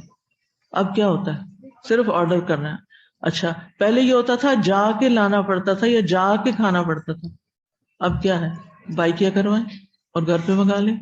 تو حد سے بڑھتے جا رہے ہیں نا، کھانے کا وقت ہے یا نہیں، بس دل چاہ رہا ہے، اس وقت منچنگ کرنے کو دل چاہ رہا ہے، دیکھا گھر میں نہیں، چلو آرڈر کرتے ہیں، چاہے رات کے 12 بجے۔ ترس آتا ہے ان بچوں پہ جو رات کی سنسان سڑکوں پہ ایسے ینگسٹرز کے صرف آرڈر پورے کرنے کے لیے ادھر ادھر گھوم پھر رہے ہوتے ہیں۔ یہ جو بائکیا پہ کام کرتے ہیں نا، یہ اکثر ینگ بچے ہیں نا، تو میں سوچتی ہوں کہ یہ کچھ ینگ بچوں کی خدمت کے لیے یہ ینگ بچے اپنی راتوں کی نیند قربان کر رہے ہیں، وہ عیش و عشرت میں راتیں گزار رہے ہیں، اور یہ ان کے عیش و عشرت کو پورا کرنے کے لیے سڑکوں پہ رات کے آدھی رات پھر رہے ہیں۔ کبھی آپ لیٹ نائٹ کے ایئرپورٹ سے یا کہیں سفر کر کے واپس آئیں تو آپ کو وہ ڈیلیوری کرنے والے موٹر سائیکل وہ نظر آ رہے ہوں گے۔ اس وقت میں سوچتی ہوں کہ اس آدھی رات کو کسے کھانے کا شوق چڑھا۔ پھر اکثر ریسٹورینٹس راتوں کو ہی کام کر رہے ہوتے ہیں، کیونکہ دن کو تو لوگ سوتے ہیں اور کھانا پینا رات کو چل رہا ہوتا ہے۔ تو یہ سب حد سے بڑی ہوئی چیزیں ہیں، ان کو اپنے ٹائم پر اور اپنے کوانٹٹی کے اعتبار سے اس کو ایک خاص لمٹ پہ لانے کی ضرورت ہے۔ نبی صلی اللہ علیہ وسلم نے فرمایا کلوا واشربوا والبسوا وتصدقوا فی غیر اسراف ولا مخیلۃ، کھاؤ اور پیو، پہنو اور صدقہ کرو، لیکن اسراف نہ کرو اور تکبر نہ کرو، کیونکہ اسراف تکبر کی طرف لے جاتا ہے۔ میرے پاس بہت کچھ ہے، میں دوسروں سے بہتر ہوں۔ پھر مومن اور غیر مومن کے کھانے پینے میں بھی فرق ہوتا ہے۔ رسول اللہ صلی اللہ علیہ وسلم نے فرمایا مومن ایک آنت میں پیتا ہے اور کافر 7 آنتوں میں پیتا ہے، یعنی مومن کو پینے کے لیے ایک چیز بھی کافی ہے یا ایک گلاس بھی کافی ہے، لیکن کافر 7 آنت یعنی 7 کورس، 7 چیزوں کی ویرائٹی۔ اب دیکھیں کہ ہماری سرونگ میں بھی ویرائٹی ہوتی ہے، اگر تو نیت یہ ہے کہ ہر کوئی اپنی پسند کا اٹھا لے تو وہ تو ٹھیک ہے، لیکن یہ نہیں کہ آپ نے ایک طرح کی چیز پی پھر دوسری اٹھا لی پھر تیسری اٹھا لی، صرف چکھتے گئے اور گلاس چھوڑتے گئے۔ اور کھانے پینے میں اسراف بدترین امتی کی نشانی ہے۔ رسول اللہ صلی اللہ علیہ وسلم نے فرمایا ان قریب میری امت میں ایسے لوگ ہوں گے جو طرح طرح کے کھانے اور رنگ برنگے مشروب طلب کریں گے۔ بعض لوگ ہوتے ہیں کھانے پہ جائیں، اگر گھر والے کولڈ ڈرنکس نہیں پیتے نہیں رکھتے تو وہ باقاعدہ پوچھتے ہیں، طلب کرتے ہیں کوک نہیں رکھی، اور طرح طرح کے کپڑے پہنیں گے۔ سن لیجئے، رنگ برنگے مشروب طلب کریں گے، طرح طرح کے کپڑے پہنیں گے، گفتگو میں بے احتیاطی کریں گے، لیا کچھ کھانے پینے کا کچھ سامان ٹانگ پہ ٹانگ رکھی اور ساتھ والے سے بیٹھ کے دوسروں کے اوپر تبصرے شروع کر دی، دوسروں کا مذاق اڑانا شروع کر دیا، خواہ مخواہ دوسروں پر کمنٹری شروع کر دی کہ دیکھو فلاں کیا کر رہا ہے اور فلاں کیا کر، کبھی سیاست پہ باتیں، کبھی علماء پہ باتیں، کبھی کسی اور پہ باتیں، اور طرح طرح کی سواریوں پہ سوار ہوں گے۔ وہ میری امت کے بدترین لوگ ہوں گے، کیونکہ امت کا سارا اب زور یا ساری توجہ ان چیزوں پہ آ جائے گی نا۔ زوال کے دور میں، صحابہ کے دور میں یہ چیز نہیں تھی، ان میں امیر بھی تھے، غریب بھی تھے، ہر طرح کے لوگ تھے، لیکن سب مشن اورینٹڈ تھے، اور ان کے مال اور ان کی جانیں اور ان کی اولادیں سب اسلام کی خدمت میں استعمال ہو رہی تھی۔ اور آج وہ وقت آ گیا ہے کہ ہم ان احادیث پہ پورے اتر رہے ہیں۔ اس سے بڑھ کے زوال کیا ہو سکتا ہے؟ ایک کسی کی ہم نے دعوت کرنی ہوتی ہے تو اس میں آپ دیکھیے کہ ایک وقت میں کتنی ڈشز بنا لیتے ہیں، 2-3 سٹارٹرز بنا لیں گے، کھانے کی 4-5 ڈشز، میٹھا بھی اب ایک نہیں ہوتا، میٹھے کی بھی کئی ویرائٹی، پھر چائے اور کعوے کی ویرائٹی۔ آپ سوچئے کہ بنانے میں کتنا وقت لگا، پھر برتن کتنے استعمال ہوئے، پھر ان کو دھونے میں کتنا وقت اور پانی اور ڈٹرجنٹس لگے۔ اسراف کی سیریز چل پڑتی ہے نا، اور کہیں ختم نہیں ہوتا۔ تو اس لیے ان تمام معاملات میں ہمیں احتیاط برتنے کی ضرورت ہے۔ پھر اس کے بعد آپ دیکھیے گفتگو میں اسراف، فضول باتیں، کثرت کلام، بے مقصد باتیں، لغو گفتگو، زبان سے منفی جملے ادا کرنا، حق کے لیے نہ بولنا، نہ حق پہ بولنا، مختصر بات کی بجائے لمبی بحث شروع کر دینا، بات بڑھاتے چلے جانا، بلا وجہ کامنٹس دینا، گاڑی میں بیٹھے بیٹھے ساتھ والوں کی ڈرائیونگ پر تبصرے کرتے جانا، کسی سے نقصان ہو جانے پہ اسے آر دلانا، اکثر پچھلی باتیں یاد کرا کے تانے دینا۔ بعض لوگ کسی مریض کی عادت کے لیے جاتے ہیں یا ہسپتال جاتے ہیں بیمار کرسی کے لیے، تو فضول گپ شپ میں بیٹھ جاتے ہیں، لمبی سٹنگ کر لیتے ہیں، اونچی آواز میں بولتے ہیں۔ اگر کسی وارڈ میں گئے ہیں تو کیا ہوتا ہے، وہ ایک کے پاس بیٹھ کے اتنی باتیں کر رہے ہیں کہ وہ ساتھ والا بیچارہ آرام ہی نہیں کر پا رہا، اور بیمار کرسی کے آداب ہی نہیں آتے۔ رسول اللہ صلی اللہ علیہ وسلم نے فرمایا انسان کے اسلام کی خوبی یہ ہے کہ وہ بے فائدہ چیزوں کو چھوڑ دے، بے مقصد کاموں کو چھوڑ دے۔ کس طرح؟ اس کی اگلی روایت سے وضاحت ہوتی ہے۔ معاذ بن جبل سے روایت ہے رضی اللہ عنہ کہ لوگوں نے رسول اللہ صلی اللہ علیہ وسلم کے پاس ایک آدمی کا ذکر کیا اور کہا جب تک اسے کھلایا نہ جائے وہ کھاتا نہیں۔ یہ تبصرہ ہو رہا ہے، بات ہو رہی ہے، کس قسم کی باتیں؟ فضول باتیں ہوتی ہیں نا۔ دوبارہ سنیے، نبی صلی اللہ علیہ وسلم کے پاس بیٹھے ہوئے لوگوں نے کسی کا ذکر کیا، فلاں شخص، کہ جب تک اسے کھلایا نہ جائے وہ کھاتا نہیں، جب تک اسے سوار نہ کیا جائے وہ سوار نہیں ہوتا، یعنی اس کی عادتوں پہ ڈسکشن ہو رہی ہے۔ نبی صلی اللہ علیہ وسلم نے فرمایا تم نے اس کی غیبت کی۔ صحابہ نے کہا اللہ کے رسول صلی اللہ علیہ وسلم ہم نے تو وہی کہا جو اس میں ہے، وہ تو ایسا ہی کرتا ہے۔ آپ نے فرمایا تمہیں یہی کافی ہے کہ تم اپنے بھائی کی اس بات کا ذکر کرو جو اس میں ہے، یعنی کوئی منفی بات اس میں ہے اور اس کو بیٹھ کے مجلس میں ذکر کرو۔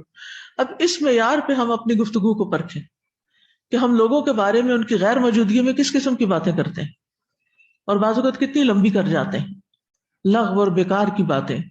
کعب بن عجرہ سے روایت ہے نبی صلی اللہ علیہ وسلم نے کعب کو گم پایا تو ان کے بارے میں سوال کیا۔ صحابہ نے کہا وہ بیمار ہیں۔ آپ پیدل چلے یہاں تک کہ ان کے پاس پہنچ گئے۔ جب آپ کعب کے پاس داخل ہوئے تو آپ نے فرمایا اے کعب خوش ہو جاؤ۔ ان کی ماں نے کہا اے کعب تمہیں جنت مبارک ہو، یعنی خود سے اپنے پاس سے ہی ایک قدم آگے بڑھا لیا۔ آپ نے فرمایا یہ اللہ پر قسم چڑھانے والی عورت کون ہے، یعنی اللہ کا فیصلہ ہے نا کسی کو جنت پہ بھیجے یا نہ۔ کعب نے کہا اللہ کے رسول یہ میری ماں ہے۔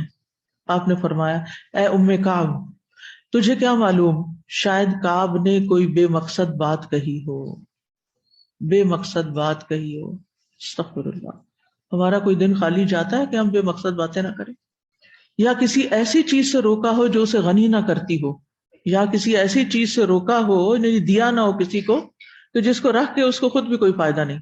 پھر اسی طرح اور کیا آتا ہے اس طرح کی باتوں میں، دوسروں کو آر دلانا۔ رسول اللہ صلی اللہ علیہ وسلم نے فرمایا اگر کوئی شخص تمہیں برا بھلا کہے اور تمہیں تمہاری کسی بات پر جو وہ جانتا ہو آر دلائے تو تم اس کے عیب پر جو اس میں ہو آر مت دلانا، بلا شبہ اس کا وبال اسی پر ہوگا۔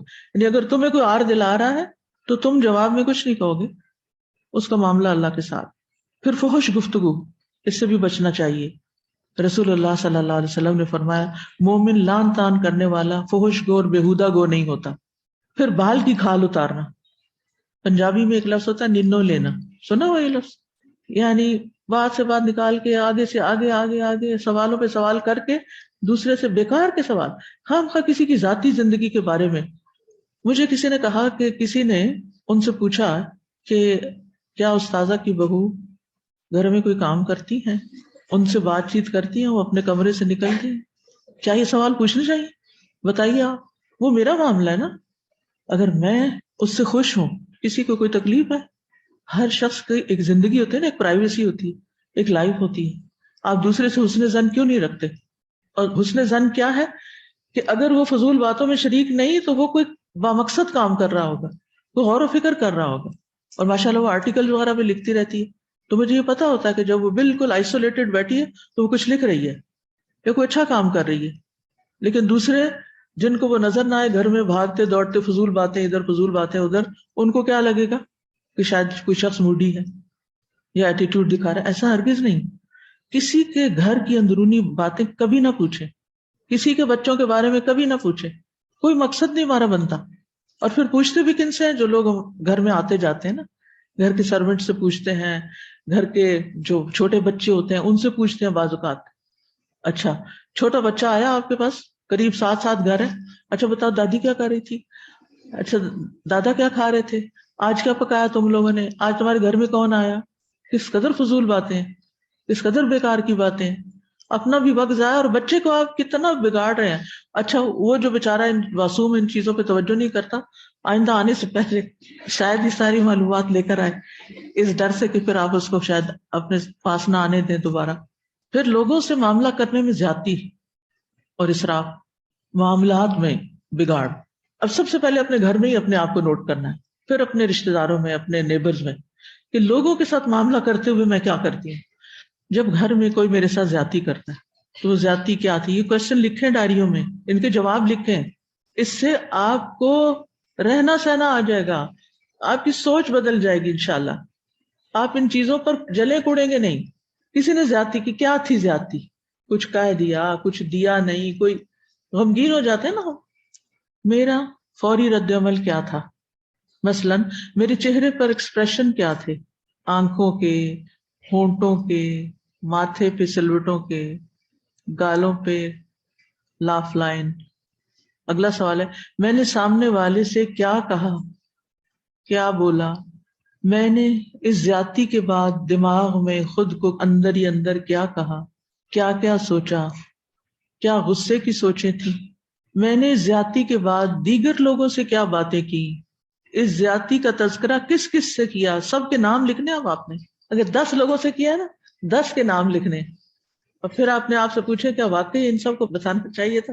یہ پھر آپ اپنے آپ سے خود پوچھیں گے یہ میں کیا کر رہی ہوں. یہ آپ اپنا پورا رویہ آپ کے سامنے آپ کے ہاتھوں سے لکھا ہوا آپ کا اعمال نامہ آ جائے گا.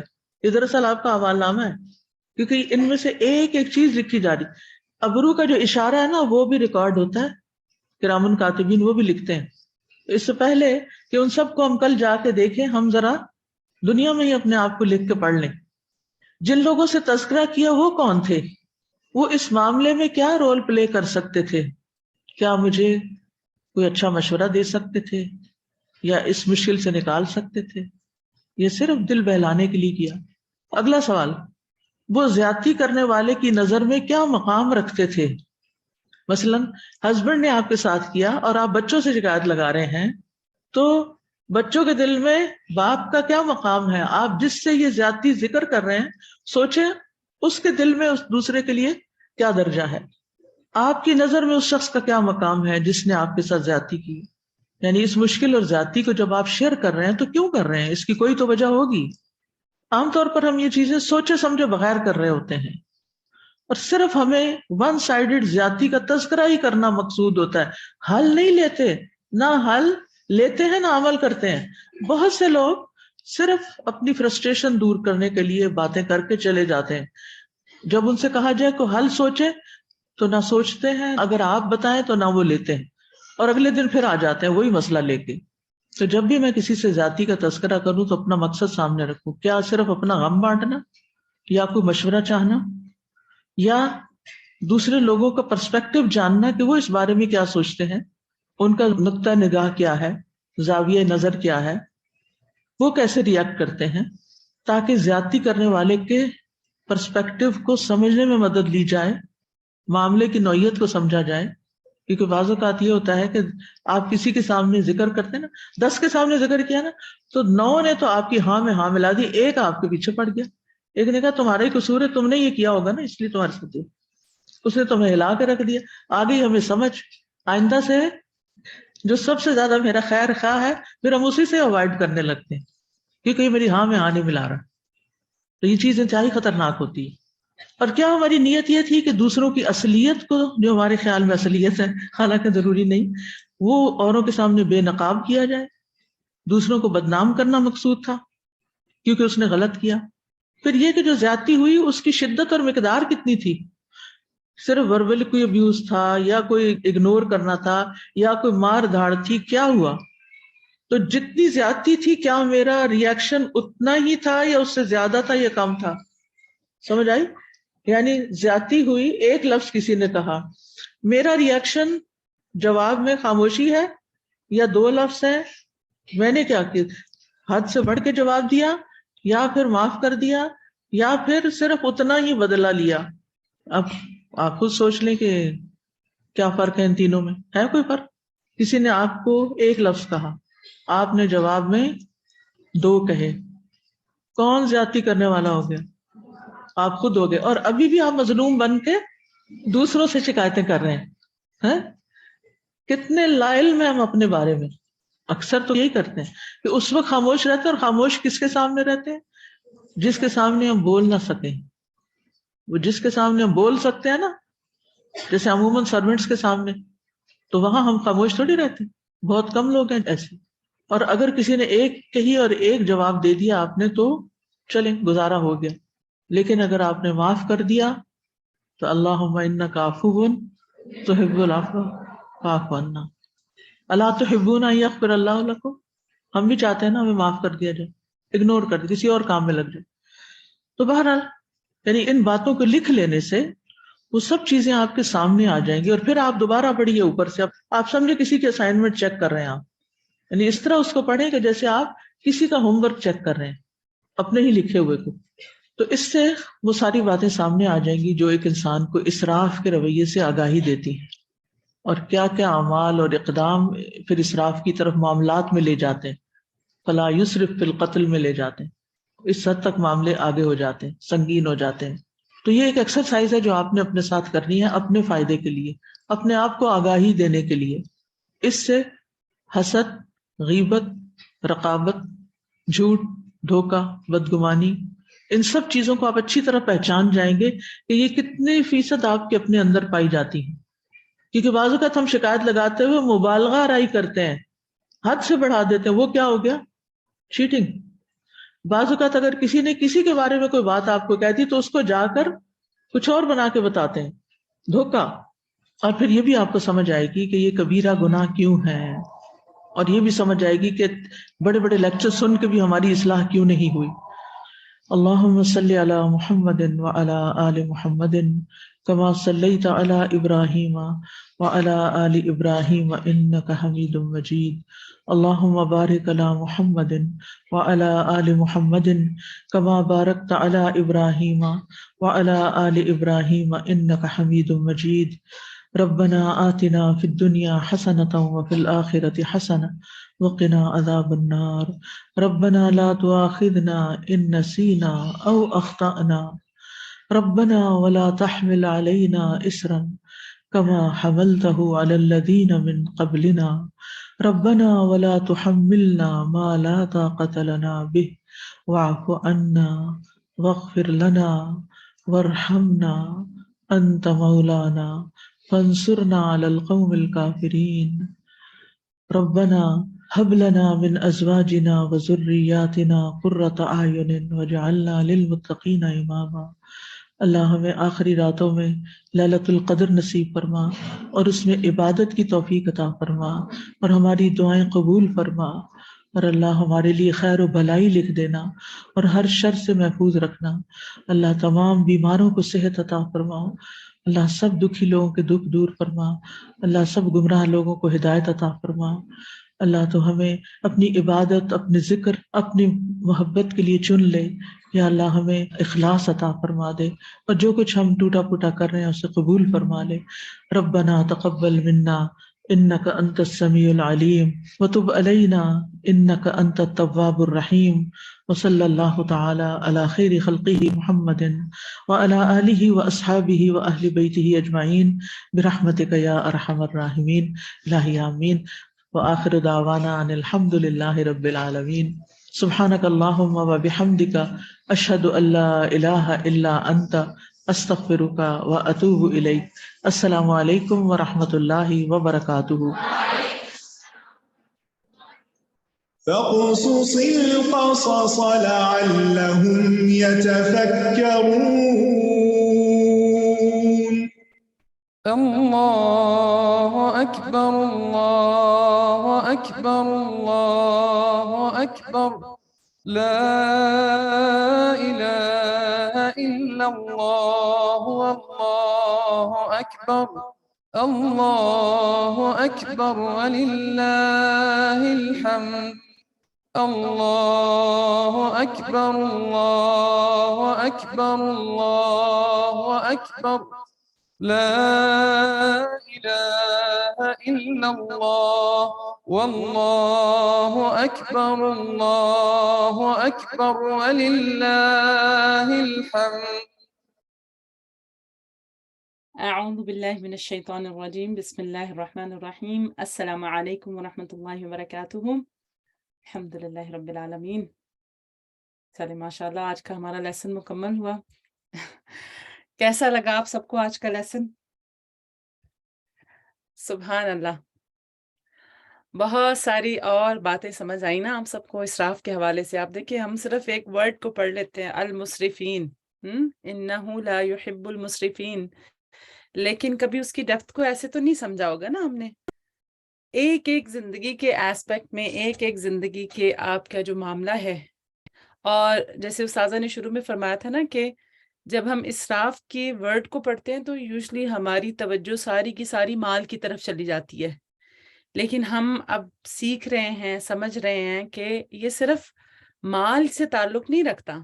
سبحان اللہ، رائٹ، الحمدللہ. چلیں انشاءاللہ ہم لوگ کوئک سا اس کا ریویو کر لیتے ہیں.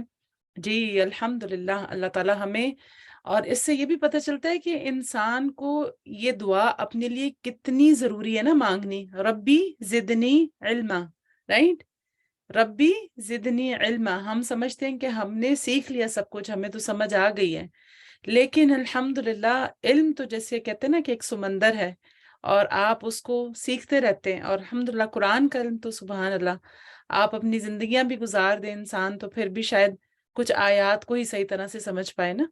تو الحمدللہ اللہ کا بڑا احسان ہے کہ اللہ سبحانہ تعالیٰ نے ہمیں استاذہ جیسی نعمت ہماری زندگی میں عطا کی ہوئی ہے، جو ہمیں پکڑ پکڑ کے چیزوں کو سمجھاتی ہیں، اور اس طرح الحمدللہ اللہ تعالیٰ کی توفیق سے، فضل سے ریلیٹ کر کے ہمیں بتاتی ہیں کہ ہمیں بات سمجھ میں آ جاتی ہے نا.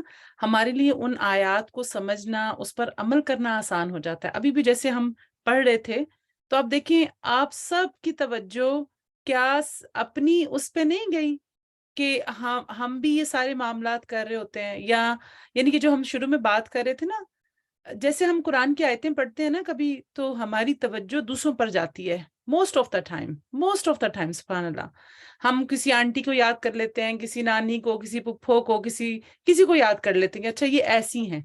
لیکن قصص کے سیشن میں اب تک جو بھی ہم پڑھ رہے ہیں، اپنی ذات پر سب سے پہلے آپ کی نظر جاتی ہے کہ اف یہ تو میں نے بھی کیا تھا، یہ تو ایسے میں نے بھی کر لیا تھا. اور میں آج سوچ رہی تھی سبحان اللہ کہ ہمیں ویسے بھی استغفار کرنے کی بہت ضرورت ہے. شروع سے ہمارے سارے محترم استاد ہمیں اس چیز کی طرف توجہ کروا رہے ہیں نا کہ استغفار آپ جب بھی سنتے ہیں تو استغفار. لیکن اسراف کے معنی کو سمجھنے کے بعد تو واقعی میں ہمیں کثرت سے اللہ تعالیٰ سے استغفار کرنے کی ضرورت ہے اور دعا مانگنے کی ضرورت ہے. ربنا اغفر لنا ذنوبنا واسرافنا فی امرنا، کہ اللہ ہمارے جو بھی معاملات ہیں، جو بھی امور ہیں، ہم اس میں جو بھی اسراف کر چکے ہیں.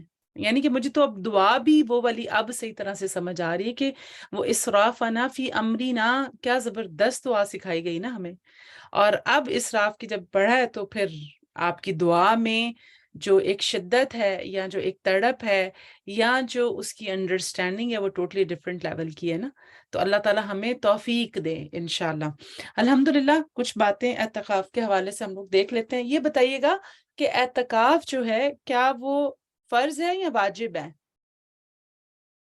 کون سی عبادت ہے؟ کون سی عبادت آپ اسے کہیں گے؟ فرض عبادت ہے یا واجب عبادت ہے؟ جی شاباش، نفلی عبادت ہے. ٹھیک ہے، واجب نہیں ہے، نفلی ہے، مسنون عمل ہے. ٹھیک ہے، واجب نہیں ہے، نفلی ہے. یہ چیز ہمیں اپنے ذہن میں رکھنی ہے. ٹھیک، الحمدللہ. کیونکہ اکثر اوقات ہم نا عبادات کے حوالے سے کنفیوز رہتے ہیں کہ پتہ نہیں کرنا چاہیے، نہیں کرنا چاہیے، اور پھر اس کے لیے تڑپتے بھی ہیں، اور پھر اس کے لیے دل میں ہمارے وہ بھی آ جاتی ہے، اور پھر کبھی غصہ بھی کر لیتے ہیں کہ ہم کیوں نہیں کر سکتے، نیگیٹو بھی ہو جاتے ہیں. تو الحمدللہ نفلی عبادت ہے، اور جب ہمیں موقع اللہ تعالیٰ دے تو ہم اس کو کر سکتے ہیں. اچھا، دوسری بات جو استاذہ نے ہمیں بتائی تھی کہ فرض عبادات کو جب انسان پورا کرتا ہے تو ہمیں کیا ملتا ہے؟ اللہ تعالیٰ کی کیا ملتی ہے؟ جب انسان اپنے فرض عبادات کو پورا کرتا ہے تو کیا ہمیں ملتا ہے اللہ تعالیٰ کی طرف سے؟ اللہ تعالیٰ کی قربت ملتی ہے. اور اگر ہم اللہ کی محبت کو چاہتے ہیں تو پھر ہمیں کیا چاہیے؟ کیا کرنا ہے پھر ہمیں؟ نوافل کی کثرت کرنی ہے. شاباش، الحمدللہ. بڑا مشکل کام ہے یہ، آسان نہیں ہے، بہت مشکل کام ہوتا ہے. آپ ایکسٹرا 2 نفل بھی پڑھنے ہوں تو بڑا مشکل لگ رہا ہوتا ہے. یا وضو کے بعد آپ دیکھیں ہمارے پاس ماشاءاللہ سے کتنے سارے مواقع ہیں نا آج کل نوافل کو مزید کرنے کے. ایک تو ہم تراویح میں پڑھ رہے ہوتے ہیں, پھر آپ دیکھیں کہ وضو کے بعد کے نفل ہو سکتے ہیں, تحیت المسجد ہو سکتے ہیں, اشراق, چاش, یہ سارے نوافل ہیں نا. تو اگر ہم اس کو ابھی روٹین اپنی بنائیں گے تو انشاءاللہ اللہ تعالیٰ سے اللہ تعالیٰ کی محبت کو بھی حاصل کر سکتے ہیں. یہ بتائیں کہ اعتکاف جو ہے اس کا اصل مقصد کیا ہے, کیوں کرنا چاہیے؟ اگر کوئی کر رہا ہے, جیسے ہماری فیملی ممبرز بھی ہو سکتے ہیں, بزرگ بھی ہو سکتے ہیں, بچے بھی ہو سکتے ہیں, تو why do we need to do اعتکاف؟ دل کی اصلاح, رائٹ. مطلب ایسا نہیں ہے کہ اچھا جی اب مجھے جو ہے وہ سبحان اللہ اب میرے ایگزام ہوئے ہیں تو مجھے اب بیٹھ کے تو دعائیں مانگنی ہیں اور بس مجھے اللہ تعالیٰ سے مسلسل دعا کرنی ہے, یا کسی کی جاب نہیں ہے تو میرے پاس تو آج کل جاب نہیں ہے تو چلو اچھا ہے میں اعتکاف کر لیتا ہوں. اس طرح کی نیتیں جو ہیں وہ ہمارا مقصد نہیں ہونا چاہیے, رائٹ. مقصد کیا ہے؟ اور کتنی خوبصورت یہ بات استاذہ نے ہمیں ریلیٹ کی نا, کہ جیسے روزہ ہم رکھتے ہیں اور پھر اسی طرح اعتکاف جو ہے اس کو کتنا اچھا جیسے ہم ایک ریلیشن شپ قائم کر سکتے ہیں نا دونوں کے بیچ میں, جی جم کر بیٹھ کر عبادت کرنا, بالکل. اور آپ دیکھیں کہ جیسے اکثر اوقات ہم اس کو دیکھتے ہیں اور ہم ضرور اپنے ان لوگوں کے ساتھ اس چیز کو شیئر کریں, خاص طور پر جو لوگ اعتکاف پہ بیٹھ چکے ہیں اور ان کی نیت جو ہے وہ اس طرح کی نہیں تھی یا ان کو اس چیز کا علم نہیں تھا, تو آپ ضرور ان کے ساتھ یہ کچھ باتیں شیئر ضرور کریں تاکہ وہ ابھی اپنی نیت کو درست کر لیں اور ابھی ان تمام چیزوں سے بچیں اور اپنے اس وقت کو بہترین طریقے سے اس سے فائدہ اٹھائیں جو اللہ تعالیٰ نے ان کو موقع دیا ہے نا. کیونکہ کبھی کبھی لا علمی ہوتی ہے نا, پتہ نہیں ہوتا ہمیں, تو اب آپ نے کیا کرنا ہے, آپ نے ان کے ساتھ شیئر کرنی ہے چیزیں انشاءاللہ, تاکہ وہ اپنے اس وقت کو اللہ تعالیٰ کے لیے وقف کریں اور جو کیا ہوا ہے تو اس کو بہترین انداز سے اللہ تعالیٰ سے اجر کی امید بھی رکھیں. تو بیسیکلی کیا ہم اعتکاف میں ہم مسجد اگر یہ گئے ہوں ظہر کے وقت تو عصر کی اعتکاف, جی وہ مختصر اعتکاف تو کیا جا سکتا ہے نا جب بھی آپ جاتے ہیں. وہ تو ہمیں اور احادیث سے اور جیسے استاذہ کے کچھ ڈفرینٹ سیشنز جو پہلے نماز کے حوالے سے اس میں ہم یہ چیز دیکھتے ہیں, لیکن یہاں پر مسنون اعتکاف کی بات ہو رہی ہے جو کہ رمضان میں کیا جاتا ہے. اور رمضان کے علاوہ بھی کیا نبی کریم صلی اللہ علیہ وسلم اسے کرتے تھے اعتکاف کو؟ اعتکاف کی جو عبادت ہے کیا رمضان کے علاوہ بھی کر سکتے ہیں؟ جی کر سکتے ہیں, ٹھیک ہے. تو اس سے پھر ہمیں پتہ چلتا ہے کہ ہم, اور بیسکلی اس کا جو مطلب ہے نا اصل میں پیچھے, وہ ہمیں اپنے ذہن میں رکھنا ہے کہ انسان جو ہے وہ اپنے آپ کو بالکل اللہ تعالیٰ کے لیے فارغ کر لے نا, جم کر بیٹھ جائے, بالکل اپنے آپ کو ہر چیز سے جیسے انسان فارغ کر سکتا ہے لغو باتوں سے. اور کیا ہم اور ابھی ہم جیسے میں وہی سوچ رہی تھی کہ جیسے ہماری یوتھ ہوتی ہے, ینگ بچے ہوتے ہیں, شوق میں اعتکاف کر لیتے ہیں, لیکن پھر کیا ہوتا ہے, پھر مسجد میں آپ دیکھتے ہیں نا کہ کیا حالات ہو رہے ہوتے ہیں. کبھی کبھی ینگ بچے جب اعتکاف پہ بیٹھتے ہیں, شور شرابہ, ہنسی مذاق اور پتہ نہیں کیا کیا کچھ ہو رہا ہوتا ہے نا. تو اس لیے ان انفارمیشن کو, اس نالج کو, اس علم کو ان تک پہنچانا ضروری ہے تاکہ وہ اس سے فائدہ اٹھا سکیں انشاءاللہ. تو بیسیکلی اعتکاف جو ہے وہ انسان کیوں کرے؟ دل کی اصلاح کے لیے, اللہ تعالیٰ کی اطاعت کے لیے, basically to set your priority right. آپ اپنی پرائرٹیز کو سیٹ کرتے ہیں, اس میں اللہ تعالیٰ سے کنیکٹ ہوتے ہیں, اللہ تعالیٰ کو راضی کرنے کے لیے کرتے ہیں اور اس کے ساتھ اپنا معاملہ درست کرنے کے لیے یہ سارا کام ہوتا ہے الحمدللہ. اس کے بعد آپ دیکھیں کہ اسراف کے حوالے سے انشاءاللہ ہم تھوڑا سا دیکھ لیتے ہیں جو ہم نے آج پڑھا ہے. اور یہ بتائیں کہ آج استاذہ نے جو ہم آیت پڑھ رہے تھے, کل بھی ہم نے وہی آیت پڑھی تھی اور آج بھی اسی آیت سے استاذہ نے ہمیں پڑھایا ہے. تو سورۃ المائدہ کی آیت نمبر 32 ہم پڑھ رہے تھے اور لیسن نمبر بھی آج ہمارا 32 ہے الحمدللہ. اس میں حابیل اور قابیل کا قصہ پڑھ رہے ہیں اور حابیل اور قابیل کے قصے میں آیت نمبر 32 کا جو آخری حصہ ہے اس پر ہم فوکس کر رہے ہیں اور استاذہ نے بھی اسی پر ہمارا فوکس کروایا لمسرفون پچھلی 2 کلاسز سے الحمدللہ. یہ بتائیں کہ اسراف کیا ہے؟ یا اب آپ کو جنرل آپ سے ایک سوال کیا جا رہا ہے, واٹ از اسراف؟ کل کی کلاس میں بھی استاذہ نے بتایا تھا کہ اسراف کیا چیز ہے. آپ لکھیں گے, کچھ یاد رہ گیا آپ کو پچھلی کلاس سے کہ اسراف کیا چیز ہے؟ حدود کو توڑنا، شاباش. ضرورت سے زائد خرچ کرنا، کسی بھی چیز کی زیادتی، حد سے بڑھنا، شاباش. ویری گڈ، ماشاء اللہ، بارک اللہ فیکم. الحمدللہ. ایک اور بھی چیز استاذہ نے بتائی تھی، کسی بھی چیز میں غلو کرنا، فراموش کر دینا، فضول خرچی کرنا. ایک اور بھی چیز ہے، ابھی وہ جواب نہیں کسی نے لکھا. شاباش سسٹر قائمہ، ایکسیلنٹ ماشاءاللہ. غفلت میں پڑ جانا، حد سے تجاوز کرنا، کسی چیز کے بارے میں غفلت میں پڑنا اور کسی چیز کو فراموش کر دینا، یہ ہے اسراف. اسراف سے مراد. اب آپ دیکھیں یہ خالی، اور یہ اب آج انشاءاللہ دیکھیں گے کہ کون کون سی چیزوں میں ہم اسراف کرتے ہیں. پہلی دو باتیں ہم کل پڑھ چکے تھے، حرام کاموں کا ارتکاب اور حقوق العباد.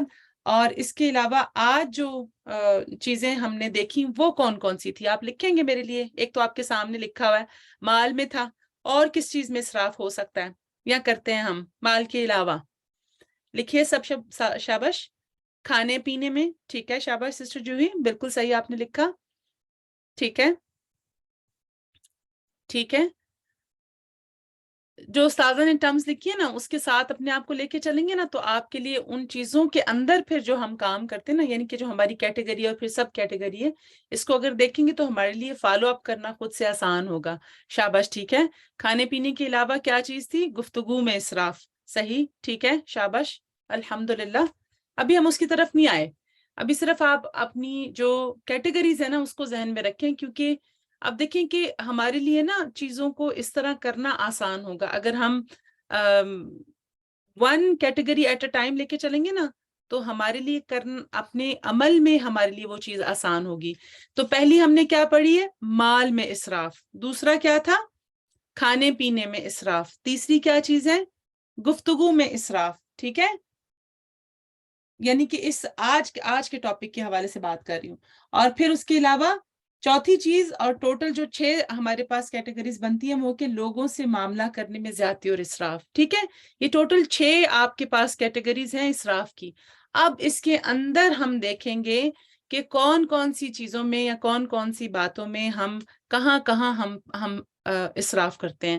مال کی جیسے استاذہ نے بات کی تھی نا، تو مال کے حوالے سے کچھ یاد ہے آپ کو کہ مال جو ہے ایک تو ہم اسراف کرتے ہیں نا، زیادتی کر دیتے ہیں، اور ایک اور طرح سے بھی اسراف کی صورت ہے. وہ کیا ہے؟ کیا ہو سکتا ہے آپ کے حوالے سے؟ ایک تو تھا نا کہ ہم پرپس، ٹھیک ہے، لیڈیز کی شاپنگ، مال کو ضائع کرنا. شاباش سسٹر عائشہ، ویری گڈ ماشاءاللہ، بارک اللہ فیکی. یعنی کہ ایک تو ہم خرچ کر دیتے ہیں نا، حد سے زیادہ بڑھ جاتے ہیں، ایک ہم ضائع کر دیتے ہیں. اب ہم مال کے حوالے سے دیکھیں گے کہ مال میں کہاں ہم چیزوں کو ضائع کرتے ہیں. آپ لوگ لکھیں گے اگر ہم دیکھیں تو مال کی حفاظت ضروری ہے؟ سب سے پہلے یہ بتائیں، کیا مال کی حفاظت ضروری ہے؟ جی، کیونکہ اس سے انسان کی کیا ہے؟ زندگی قائم ہے نا، اس سے انسان کی زندگی قائم ہے، اس لیے مال کی حفاظت ضروری ہے. اچھا، اب دل میں یہ بھی خیال آ سکتا ہے کہ میرے پاس اللہ کا دیا بہت کچھ ہے، الحمدللہ میرے پاس بہت زیادہ ہے، اگر میں اتنا کر بھی لوں پھر بھی میری نسلیں بیٹھ کے کھائیں گی. کیا اس صورت میں بھی آپ کو اجازت ہے اسراف کرنے کی، حد سے زیادہ ان چیزوں پر پیسے خرچ کرنے کی جو آپ کی ضرورت ہی نہیں ہے، بلا ضرورت؟ نہیں، پھر بھی نہیں کرنا. کیونکہ کیا یہ نعمتیں ہماری ہیں؟ کیا یہ نعمتیں ہماری ہیں؟ نہیں. کیا ان کا سوال ہوگا؟ کیا ان کی اکاؤنٹیبلٹی ہے؟ جی بالکل، یہ ہمارے پاس امانت ہے اللہ تعالیٰ کی. کسی کے پاس زیادہ ہے، کسی کے پاس کم ہے، ہم سب کے پاس یہ امانت ہے. اور ہم اپنی ضرورت کے لیے اچھا کھا پی بھی سکتے ہیں، اللہ کی نعمتوں کو استعمال بھی کر سکتے ہیں، لیکن بلا ضرورت اسراف اور دکھاوے اور جسٹ ٹو ویسٹ ہم وہ کام نہیں کر سکتے، کیونکہ اس پہ پھر ہماری اکاؤنٹیبلٹی ہوگی. تو اب 3 لوگوں کی دعا جو ہے وہ قبول نہیں ہوتی، جس میں کہ ایک اگر آپ میرے ساتھ شیئر کریں، تینوں کا ہی شیئر کر دیں، اگر آپ سب لوگ ایک ایک پوائنٹ لکھ دیں تو بڑی زبردست یہ بات تھی. سبحان اللہ، کیونکہ یہ بہت میٹر کرتی ہے چیز کہ انسان کی دعا قبول نہ ہو اس شخص کے لیے جس کی بیوی بد اخلاق ہو اور وہ اس کو طلاق نہ دے. ٹھیک ہے، شاباش. جی بالکل بالکل، اٹ واز بے وقوف کو مال دینا یا بچے کو مال دینا جس کو سمجھ عقل نہ ہو، ٹھیک ہے، شاباش. اور سیکنڈ پوائنٹ کیا تھا؟ سسٹر عائشہ نے لکھ دیا ہے ماشاءاللہ، بغیر گواہ کے قرضے کا جو قرضہ جب آپ دیں تو اس کے لکھا ہوا نہ ہو، اس کی لکھت پڑھت نہ ہو. یہ 3 لوگ جو ہیں ان کی دعا قبول نہیں ہوتی ہے. تو اس سے کچھ آپ نے سیکھا اپنے لیے، کچھ پوائنٹ اپنے لیے سیکھے، کچھ عمل کی بات ذہن میں آئی کہ مجھے کیا کرنا ہے. اب آپ دیکھیں کہ اب جن کے بچے جیسے تھوڑے سے بڑے ہوتے ہیں نا، اکثر ایسا ہو جاتا ہے بچے جو ہوتے ہیں وہ کچھ بزنس کرنا چاہتے ہیں، کچھ انویسٹ کرنا چاہتے ہیں، کچھ کام کرنا چاہتے ہیں، ایسا ہوتا ہے نا. تو کیا ہوتا ہے پھر ماں باپ بہت زیادہ پریشر میں آ جاتے ہیں کہ اچھا مجھے اس کو دینا ہے، کرنا ہے، نہیں کروں گا. اور بچے بھی بہت زیادہ ایک وہ کبھی کبھی تو وہ ضد پہ آ جاتے ہیں، کبھی کبھی مینیپولیشن پہ آ جاتے ہیں. تو اس صورت میں ہمیں کس چیز کو اپنے ذہن میں رکھنا ہے کہ ہمیں یہ چیز پہلے دیکھنی ہے. اچھا اس میں 2 چیزیں ہوتی ہیں نا. ایک تو یہ کہ آپ رائٹ اوے بچوں کو بہت بڑی رقم دے دیں انویسٹ کرنے کے لیے. کیا یہ طریقہ صحیح ہے کہ بس آپ ان کو انویسٹ کر دیں اور پھر بس چھوڑ دیں ان کو؟ جی بالکل، الحمدللہ الحمدللہ. دین کی بھی، اور آپ دیکھیں اس معاملے میں آپ اپنے آپ، یہ جو بات ہے نا کہ کسی بیوقوف کو مال نہ دینا یا بچے کو مال نہ دینا، بہت بڑی حکمت ہے نا اس میں. اگر آپ دیکھیں کتنے سارے فسادوں سے ہمیں بچانے والی یہ چیز ہے نا، کتنی پرابلم سے ہمیں بچانے والی چیز ہے یہ. اگر آپ غور کریں تو اگر آپ کبھی کسی کے ساتھ آپ کا معاملہ ایسے ہوا ہو کہ آپ نے کہیں ایسی جگہ پہ انویسٹ کر دیا، کسی ایسے بندے کو مال دے دیا آپ نے اور پھر اس کے بعد کیا کیا نتائج ہو سکتے ہیں، اس کے کیا کیا مشکلات ہو سکتی ہیں، آپ کس کس جھمیلے میں پھنس سکتے ہیں نا، ان سب سے بچانے کے لیے. اور اگر آپ نے یہ چیز اپنے کسی صلہ اپنے رحم کے رشتوں کے ساتھ کیا ہو تو پھر اور کتنے مسئلے ہو سکتے ہیں. ہم دیکھتے ہیں نا یہ ساری چیزیں اپنی زندگی میں، اپنے ارد گرد، کہ کتنے مسائل ہوتے ہیں جب مال کو نہ لکھا جائے، نہ اس کی لکھت پڑھت ہو، یا پھر اسی طرح آپ بس رشتوں کے نام پر پیسوں کو دے دیں اور پھر آپ اس کو پوچھیں نہ، اور پھر اگر پوچھیں تو پھر لڑائی جھگڑے ہوتے ہیں. جی بالکل، سوشل پرابلمس ہو جاتی ہیں. بالکل بچپن سے ہی بچوں کو لمٹ میں رکھیں گے تو گائیڈ کرنا چاہیے. بالکل یہ بہت اچھی ٹپ ہے، اور استاذہ نے اس کو الحمدللہ بہت سارے جو سیشنز ہیں، بہت ساری جیسے ہم لوگ پڑھتے ہیں نا قرآن کی آیات میں بھی، اور اسی طرح مجھے یاد ہے ایک بچوں کے حوالے سے، تربیت کے حوالے سے جو استاذہ کے لیکچرز ہیں اس میں بھی استاذہ نے یہ ٹپس دی ہوئی ہیں کہ آپ شروع سے بچوں کو منی میٹرز کیسے سکھائیں. تو this is all about from the beginning کہ آپ بچوں کی اگر تربیت شروع سے چھوٹی چھوٹی چیزوں میں ان کو دے کر کریں تو وہ چیز بہتر ہے. پھر آپ دیکھیں کہ مال کی حفاظت جو ہے وہ کیا ہے؟ دین کا حصہ ہے، ایمان کا حصہ ہے. کیا مال کی حفاظت دین کا حصہ ہے؟ جی، یہ بخیلی نہیں ہے، یہ کنجوسی نہیں ہے، اور یہ جسے کہتے ہیں نا لوگ بہت ساری باتیں کرتے ہیں اور یہ ایسے ہیں، یہ تو کھانے کو بھی نہیں دیتے، اللہ نے اتنا دیا ان کو پھر بھی ان کے حالات دیکھیں کیسے ہیں، پھر بھی کیسے. تو اس میں بھی کیا کرنے کی ضرورت ہے؟ اعتدال. رائٹ؟ نہ تو انسان بالکل فقیروں کا رنگ ڈھنگ دے لے اور نہ ہی انسان بالکل آپے سے باہر ہو جائے نا. جی اعتدال بہت ضروری ہے. جی بالکل، جیسے وہ حضرت ان کا کال تھا نا خیر الامور اوسطها، تو آپ دیکھیں کہ میانہ روی بہت ضروری ہے. جی بالکل بالکل بالکل الحمدللہ. اور پھر آپ دیکھیں کہ اس کے علاوہ جیسے کچن کے حوالے سے بھی استاذہ نے بہت ساری بات کی تو الحمدللہ تھوڑا سا دیکھ لیتے ہیں کہ اسراف جو ہے وہ گھٹیا مقصد میں بہت زیادہ مال خرچ کرنا ہے. رائٹ؟ گھٹیا مقصد کون سے ہو سکتے ہیں؟ لباس، بہت زیادہ ایسی بس یہ بھی کپڑے خرید لیں، یہ بھی خرید لیں، یہ بھی خرید لیں، یہ بھی آپ جوتے خرید کے رکھ لیں، یہ بھی پرس خرید کے رکھ لیں. پارٹیز میں جی بہت بڑی بڑی پارٹیز کرنا اور ہر آئے دن کرتے رہنا. پھر اسی طرح مال کو اللہ تعالیٰ کی اطاعت کے بغیر خرچ کیا جائے، خواہ وہ تھوڑا ہو یا زیادہ، یعنی کہ نافرمانی کی کاموں میں خرچ کرنا. رائٹ؟ جیسے کہ جو شیطانی کام ہوتے ہیں اور اللہ تعالیٰ کو ناپسند ہوتے ہیں ان کاموں میں جی لوگوں کو دکھانے کے لیے. پھر اسی طرح فضول خرچی کرنے والے کے ساتھ شیطان اس کی زندگی میں حصے دار بن جاتا ہے. جی بالکل، ڈشز پہ ڈشز بنا کے رکھ دینا واہ واہ کے لیے. بالکل آپ صحیح کہہ رہے ہیں. لائک میوزک فنکشنز، بالکل شاباش، اچھی اگزامپل آپ نے دی ہے کہ کچھ اس طرح کی چیزوں میں آپ اپنا حصہ ڈالنا. اور ابھی تو بہت سارے فتنے ہیں نا ہمارے ارد گرد، جو اکثر اوقات دین کے نام پر بھی پیسے اکٹھے کرنے کے لیے کون سی چیزوں کو ہائی لائٹ کر کے پیسے اکٹھے کیے جاتے ہیں نا، یہ بھی دیکھنے کی ضرورت ہے کہ ہم کہاں خرچ کر رہے ہیں اور کیسے خرچ کر رہے ہیں.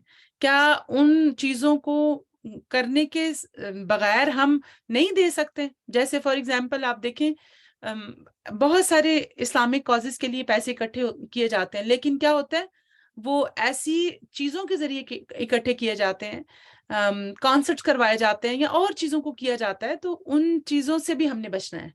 یہ ریئل لائف کی ایگزامپلز ہیں یہاں کی، ہمیں ان سے بھی بچنا ہے. جی بالکل بالکل، فضول خرچی میں کوئی خیر نہیں اور خیر میں فضول خرچی نہیں. یہ بات سمجھ آ گئی تھی آپ سب کو؟ کتنی زبردست یہ بات ہے نا. بالکل الحمدللہ کہ انسان خیر کے کاموں میں جتنا بھی لگا دے وہی اصل میں باقی رہنے والا ہے نا، وہی اصل میں کام بھی آنے والا ہے انشاءاللہ. آپ دیکھیں کہ ایز اے طالب علم آپ اس کو بہت ساری چیزوں میں، جیسے ابھی آپ استاذہ سوال بھی لکھوا رہی تھی نا ذاتی جائزے کے، تو ہم شور آپ سب نے بہت ساری چیزوں کو لکھا ہوگا. جب آپ اس کو پڑھ رہے تھے، سن رہے تھے، تو کیا آپ نے اپنے لیے کوئی ایسی چیز لکھی جو کہ استاذہ نے مینشن نہیں کی یہاں پر، اور آپ نے اپنے لیے لکھی اور آپ کو لگا کہ آپ اس میں اسراف کرتے ہیں؟ آپ شیئر کریں گے میرے ساتھ کہ وہ کون سی ایسی چیز ہے، تاکہ ہم اور چیزوں کو بھی ریلیٹ کر سکیں نا، اور چیزوں پہ بھی غور و فکر کر سکیں. جیسے کچن کی بات تھی، لائٹس کی بات ہوتی ہے، لائٹ انسان کھلی چھوڑ دیتا ہے، بلا وجہ چلتی رہتی ہیں لائٹس آپ کی، یا فین چلتے رہتے ہیں بچوں کے کمروں کے، بچوں کو پتہ نہیں چلتا، کپڑے بہت زیادہ ہوتے ہیں. بالکل. پھر اسی طرح آپ دیکھیں کہ جیسے استاذہ نے اگزامپل دی تھی بچوں کے کپڑوں کی، تو میں اس چیز کو سوچ رہی تھی سبحان اللہ کہ جب ہم واٹر ویسٹ کرتے ہیں، بالکل ڈریسز، پرفیوم اینڈ ایکسٹرا، جی بالکل پانی ویسٹ کرتے ہیں، اور آدھی پانی کی بوٹل، ابھی آج کل ہم مسجد میں جاتے ہیں نا تو آپ دیکھیں نا کتنی ساری بوٹلز پڑی ہوتی ہیں، آدھی فل ہوتی ہیں اور آدھی پی ہوتی ہیں، اور پھر اب پتہ نہیں کس کی ہے اور کس کی نہیں ہے نا، اور وہ بیچارے والنٹیئرس کو اٹھانی پڑتی ہیں. تو یہ کتنی ایک سبحان اللہ تکلیف دہ عمل ہوتا ہے نا دیکھنے کے لیے بھی. پھر اسی طرح آپ دیکھیں کہ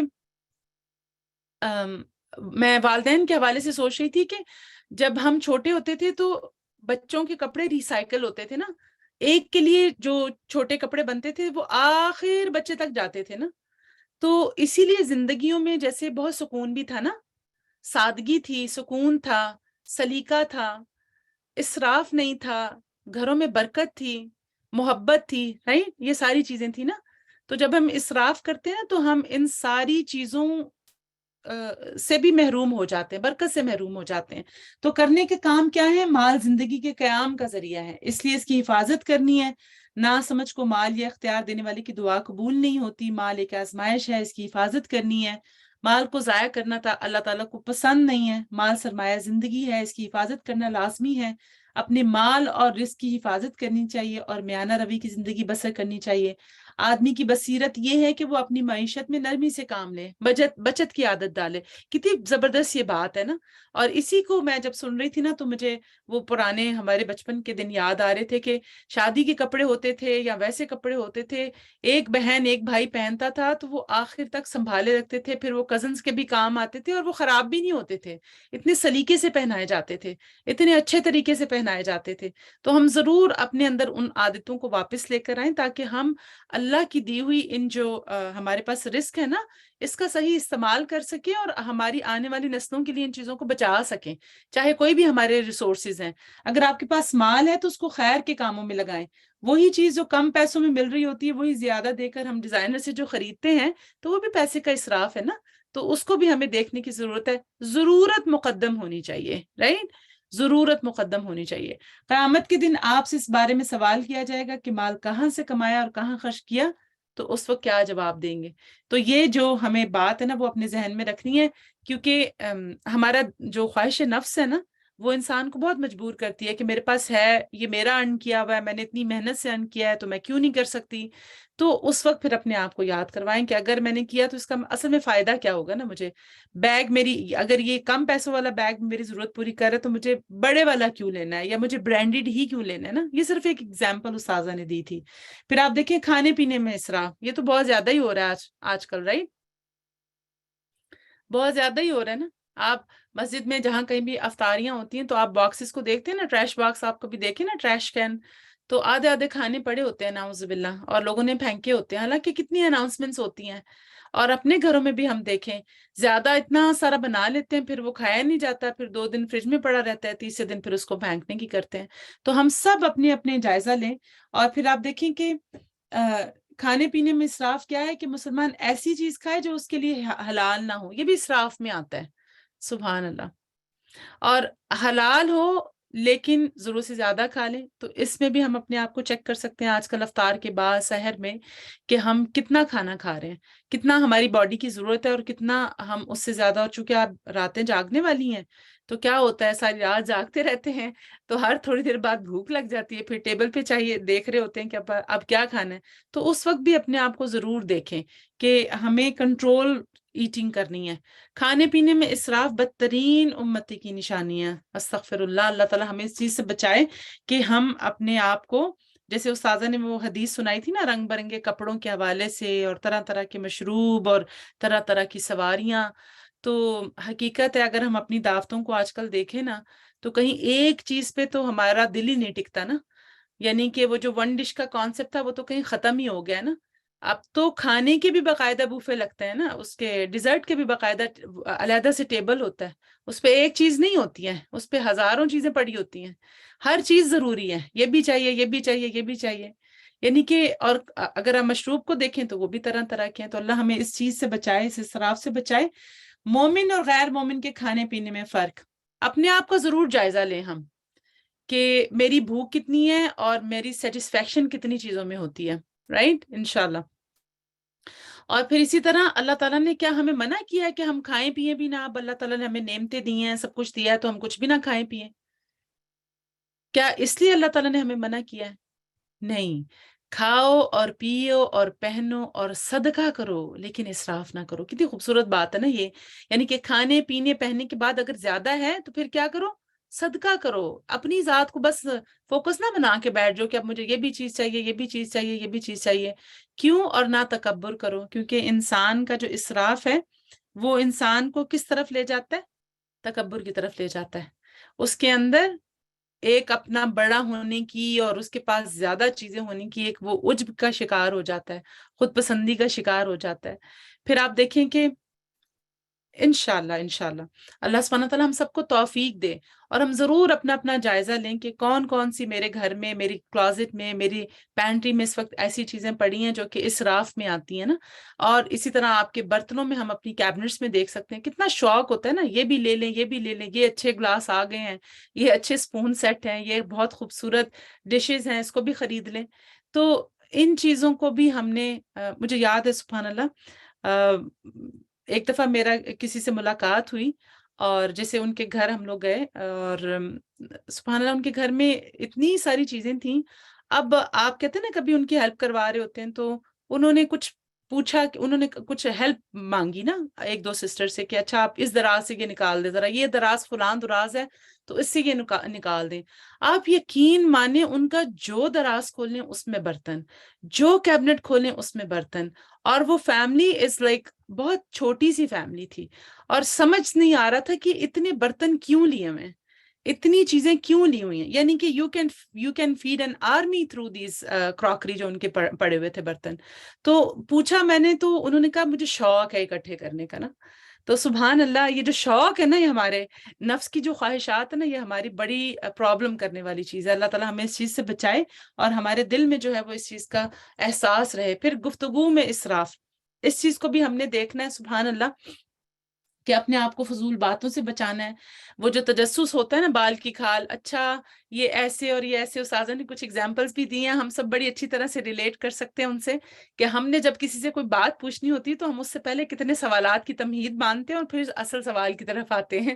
اور پھر اس کے بعد کثرت کلام، بہت زیادہ کلام کرنا، بہت زیادہ باتیں کرنا. جب انسان بہت زیادہ باتیں کرتا ہے نا تو آپ دیکھیں چغلی، غیبت، یہ سب چیزیں آ جاتی ہیں جی. اور پھر آپ دیکھیں کہ بے مقصد باتیں، فحش گفتگو، لغو گفتگو جس کا انسان کو کوئی مقصد ہی کوئی نہیں ہے، تانا زنی کرنا، نیگیٹو باتیں نکالنا، اس سے بھی ہمیں نہ بچنے کی بہت زیادہ ضرورت ہے. غیبت، اس کے بارے میں ہم آلریڈی استاذہ سے بھی سیکھ بھی چکے ہیں، تو انشاءاللہ جو بھی سوالات ہم نے اپنے لیے لکھے ہیں اس کو ضرور دیکھیں گے. اور اسی طرح حق بات کے لیے نہ بولنا، جہاں بولنے کی ضرورت ہے وہاں بولنا نہ، بے فائدہ کلام، پچھلی باتوں کو یاد کرواتے رہنا، نہ حق بات پر بولتے رہنا، مختصر بات نہ کرنا، بہت لمبی لمبی بحثیں کرنا. اور پھر لوگوں کے ساتھ معاملہ کرتے وقت بھی ہمیں احتیاط کی ضرورت ہے. تو آپ سب نے سوالات لکھ لیے ہیں اپنے لیے، کہ میرا جو جتنے بھی سوالات کچھ یہاں آپ کے سامنے لکھے ہوئے اور کچھ استاذہ نے ایکسٹرا بھی بتائے ہیں، تو ان کو بھی I'm sure آپ سب نے ضرور لکھا ہوگا.